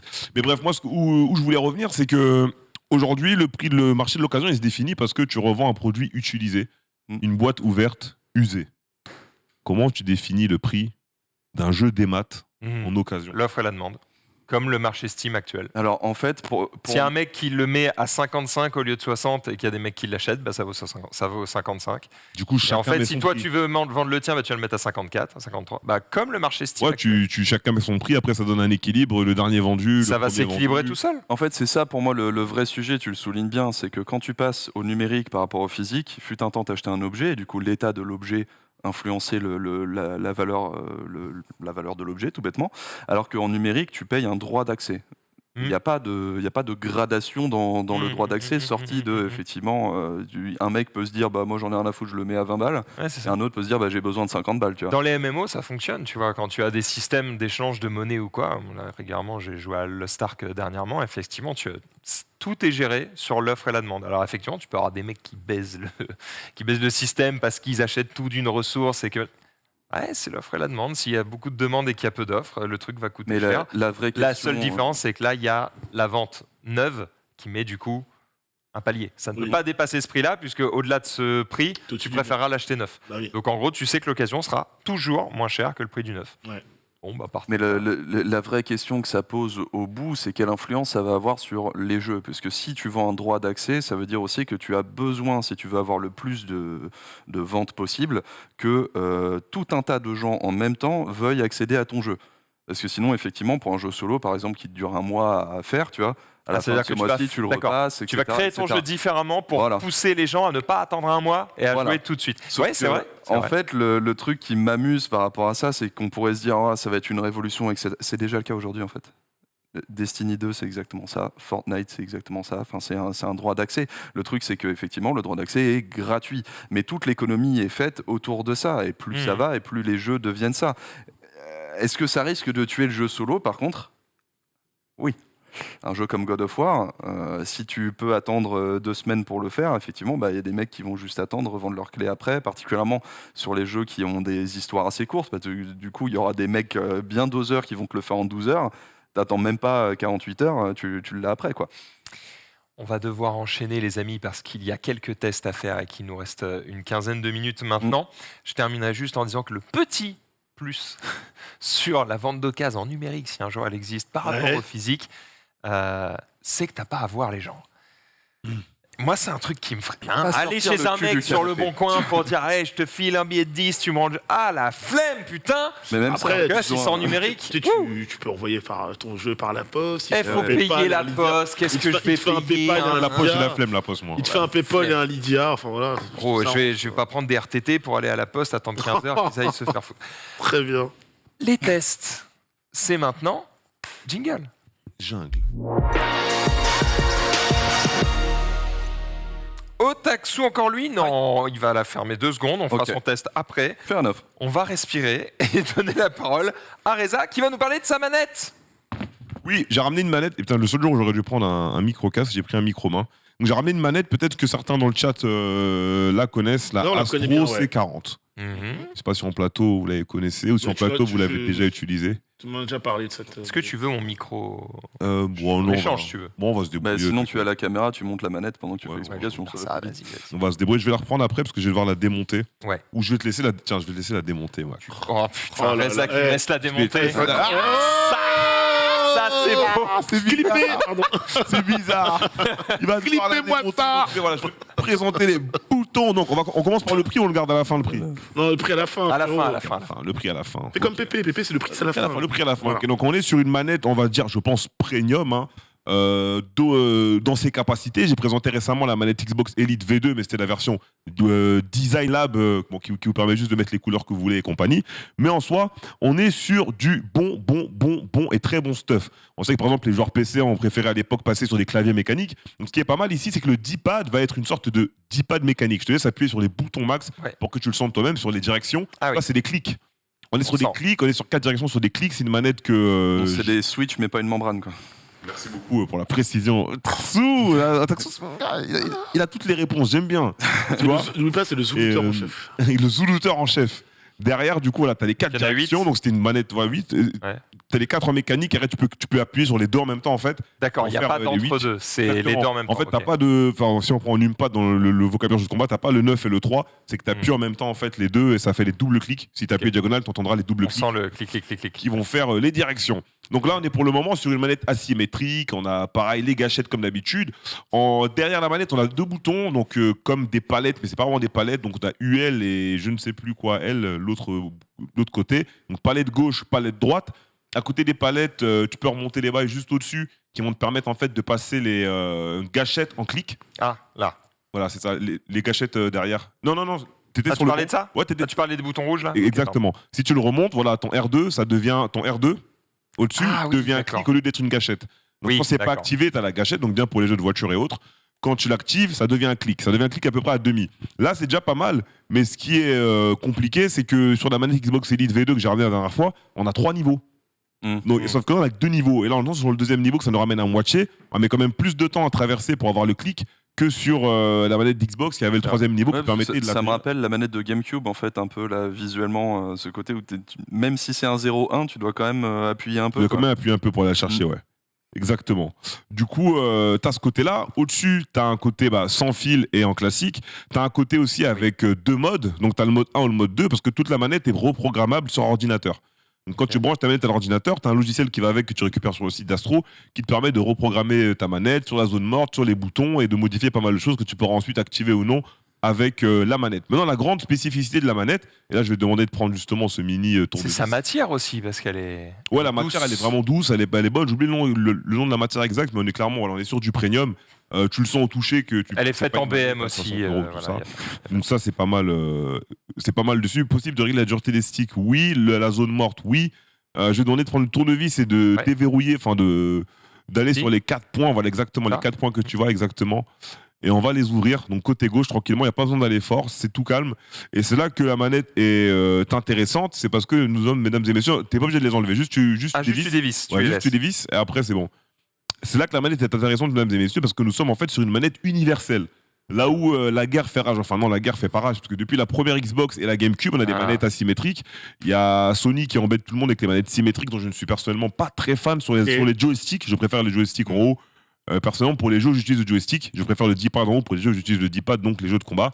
Ici, tu vas pouvoir justement dévisser les 4 points que Max est en train de faire, retirer la couche C'est fait. qui se trouve devant, et tu auras la possibilité. Voilà, tu peux, hop. Voilà, Ah monsieur, c'est oui. pas grave, il n'y a pas de problème. Tu auras la possibilité d'inverser le D-pad et le joystick. Ce qui fait que tu vas te retrouver avec une manette asymétrique et une manette symétrique. J'essaie de faire en sorte Donc- que les gens voient bien. Voilà, donc une manette universelle où tu pourras toi-même décider d'inverser les deux, le D-pad et le joystick. Là où c'est intéressant, c'est que moi, par exemple, qui joue aux jeux de combat pendant 5 ans de manière professionnelle, j'avais besoin du D-pad en haut. Et quand je joue à tout ce qui est jeux solo, jeux de voiture, arcade et tout, auquel je joue à la manette ou d'autres bêtises comme ça, je joue avec le D-pad en haut. Ok. Donc au lieu de switcher entre ma DS4 et ma manette d'Xbox, quand je faisais les compétitions sur Mortal Kombat 11, je pouvais me balader tout le temps avec cette manette. Parce que quand je voulais faire les tournois de Mortal Kombat 11, je replaçais le D-pad en haut. Et quand je voulais jouer un jeu solo, je replaçais le joystick en haut. Hmm. Donc on va dire que c'est le point fort de la manette. Voilà, sur le reste, on a une palette, enfin on a 2 palettes au lieu de 4. On a quand même 2 niveaux pour le dead stop en haut. On a de la reprogrammation via logiciel sur l'ordinateur et tout ce qui va avec. On peut modifier la plupart des touches, on peut faire des inversements. On va arriver donc au prix. Je pense que ici tout le monde connaît. Vulgairement, cette manette est la seule qui peut se transformer, passer d'une manette Xbox à une manette PlayStation. Ouais, t'en as 2. T'as celle-ci et t'as la eSwap controller de Trustmaster que j'essaierai de vous ramener parce que c'est la seule que j'ai pas à la maison. Je crois que c'est la eSwap. Je vais essayer de vous la ramener, mais il y en a 2. Voilà, donc il y a la eSwap et la Astro. Donc si peut-être vous avez une idée du prix dans le chat, je ne sais pas. Je vais le donner rapidement. On est sur une manette à 200 € du coup, donc 199 €. Bon, pour moi, c'est sûr qu'on devait s'en approcher, surtout avec ce genre de fonctionnalité. Si elle était à 180, je pense que ça parlerait plus. Si vous pensez qu'elle peut être moins chère, c'est très compliqué, les gars, je pense, par 200 rapport combien à 200. Elle a 200 199. tourons. Pour moi, les 40 euros, entre 40 et 20 euros trop cher, je trouve. 20 €. Ouais, 20 €, tu descends à 180. 160, 180, ça aurait été un prix. Ouais, je suis assez d'accord. Ouais, 160, je sais pas aujourd'hui. mais je te dis, pour moi, elle est entre 40, que fourchette une, haute, à 20 euros trop cher. Parce Elle est qu'une agréable, manette- quoi. Une manette Elite V2 sans la boîte et tout ce qui va avec, c'est 150 €. Mais t'as Mhm. pas la possibilité de mettre ta manette en asymétrique ou en symétrique. Après, je suis d'accord avec vous en termes de désir, tu vois, de faire en sorte que les gens achètent un 160 aurait été mieux. Mais en termes d'ingénierie, je trouve pas qu'elle soit déconnante à 200 balles non plus, tu vois. Moi, je trouve que c'est Dans- assez honnête. On va dire minimum Non, 180. C'est À assez bien 180, fait, pour quoi. moi, ça reste honnête. mais le but Et d'un je suis produit- vraiment joueur manette, j'ai testé un peu tout ce qui se fait là, sauf la DualSense Edge qu'on n'a pas encore Ouais. pu avoir dans les mains. Mais le but d'un produit de ce genre, c'est que Mais- ce soit bien vendu, je trouve, quand même. Mais pour après, prix. le truc, c'est qu'il il cible une niche. Oui, il s'adresse, ouais. Donc Oui, déjà, c'est niche, hein, forcément, bien sûr, c'est c'est niche. déjà un petit peu plus lourd. Et en plus, en termes d'ingénierie, ils ont dû trouver le système qui va bien, faire en sorte de pouvoir swapper facilement. Ouais. Ça a l'air d'être un bon produit avec du bon matériel dessus, tu vois. Pas l'air d'être des switches de merde, un bon joystick, tu vois. Pas une merde qui va drifter Ouais, au bout bien de sûr, 2 bien semaines. sûr, quoi. ouais. Donc, tu vois, ça me choque pas. Après, je suis absolument pas le client cherché, quoi, là-dessus. C'est ça. Moi, j'ai repéré qu'un seul défaut sur cette manette, en tout cas en la manipulant un Comment ? peu. Il y a un truc qui m'a fait tiquer, c'est sur les gâchettes R2, L2. L'intérieur des gâchettes est trop, coupé à la hache. En fait, j'ai des grandes mains et du coup, mes index dépassent la gâchette. Mm. Donc, j'appuie pas vraiment avec la pulpe du doigt, mais un peu en dessous, tu vois. Et du coup, j'ai l'arête de Ouais, la qui vient gâchette frotter. Ah qui ouais, vient c'est pas fou, se ça. mettre. J'aurais préféré qu'elle soit complètement arrondie. Alors que là, c'est arrondi sur les bords et d'un coup, clac, Ouais. ça s'arrête net. Et en fait, cette arête un peu nette, je sais pas si je suis clair, est pas très agréable. Voilà, là où sur une manette Xbox, elle est un petit peu plus raboté, quoi, voilà, arrondi sur les coins, ce qui fait que ça fait moins mal aux doigts. Ouais, je suis assez d'accord avec toi sur ce truc-là. Après, pour le comparatif de prix, on est sur le prix d'une Elite V2, parce que je vois beaucoup de gens dans le chat dire ouais, la Elite à 130 ou à 150, non, parce qu'elle a 200 balles. T'as la housse pour ranger avec, t'as le câble, t'as les 4 joysticks de changement, t'as l'USB, t'as le tournevis, t'as un J-pad en plus. Donc en gros, en équivalent, c'est comme si tu prends la Elite V2 avec tout son matos, c'est 180 balles.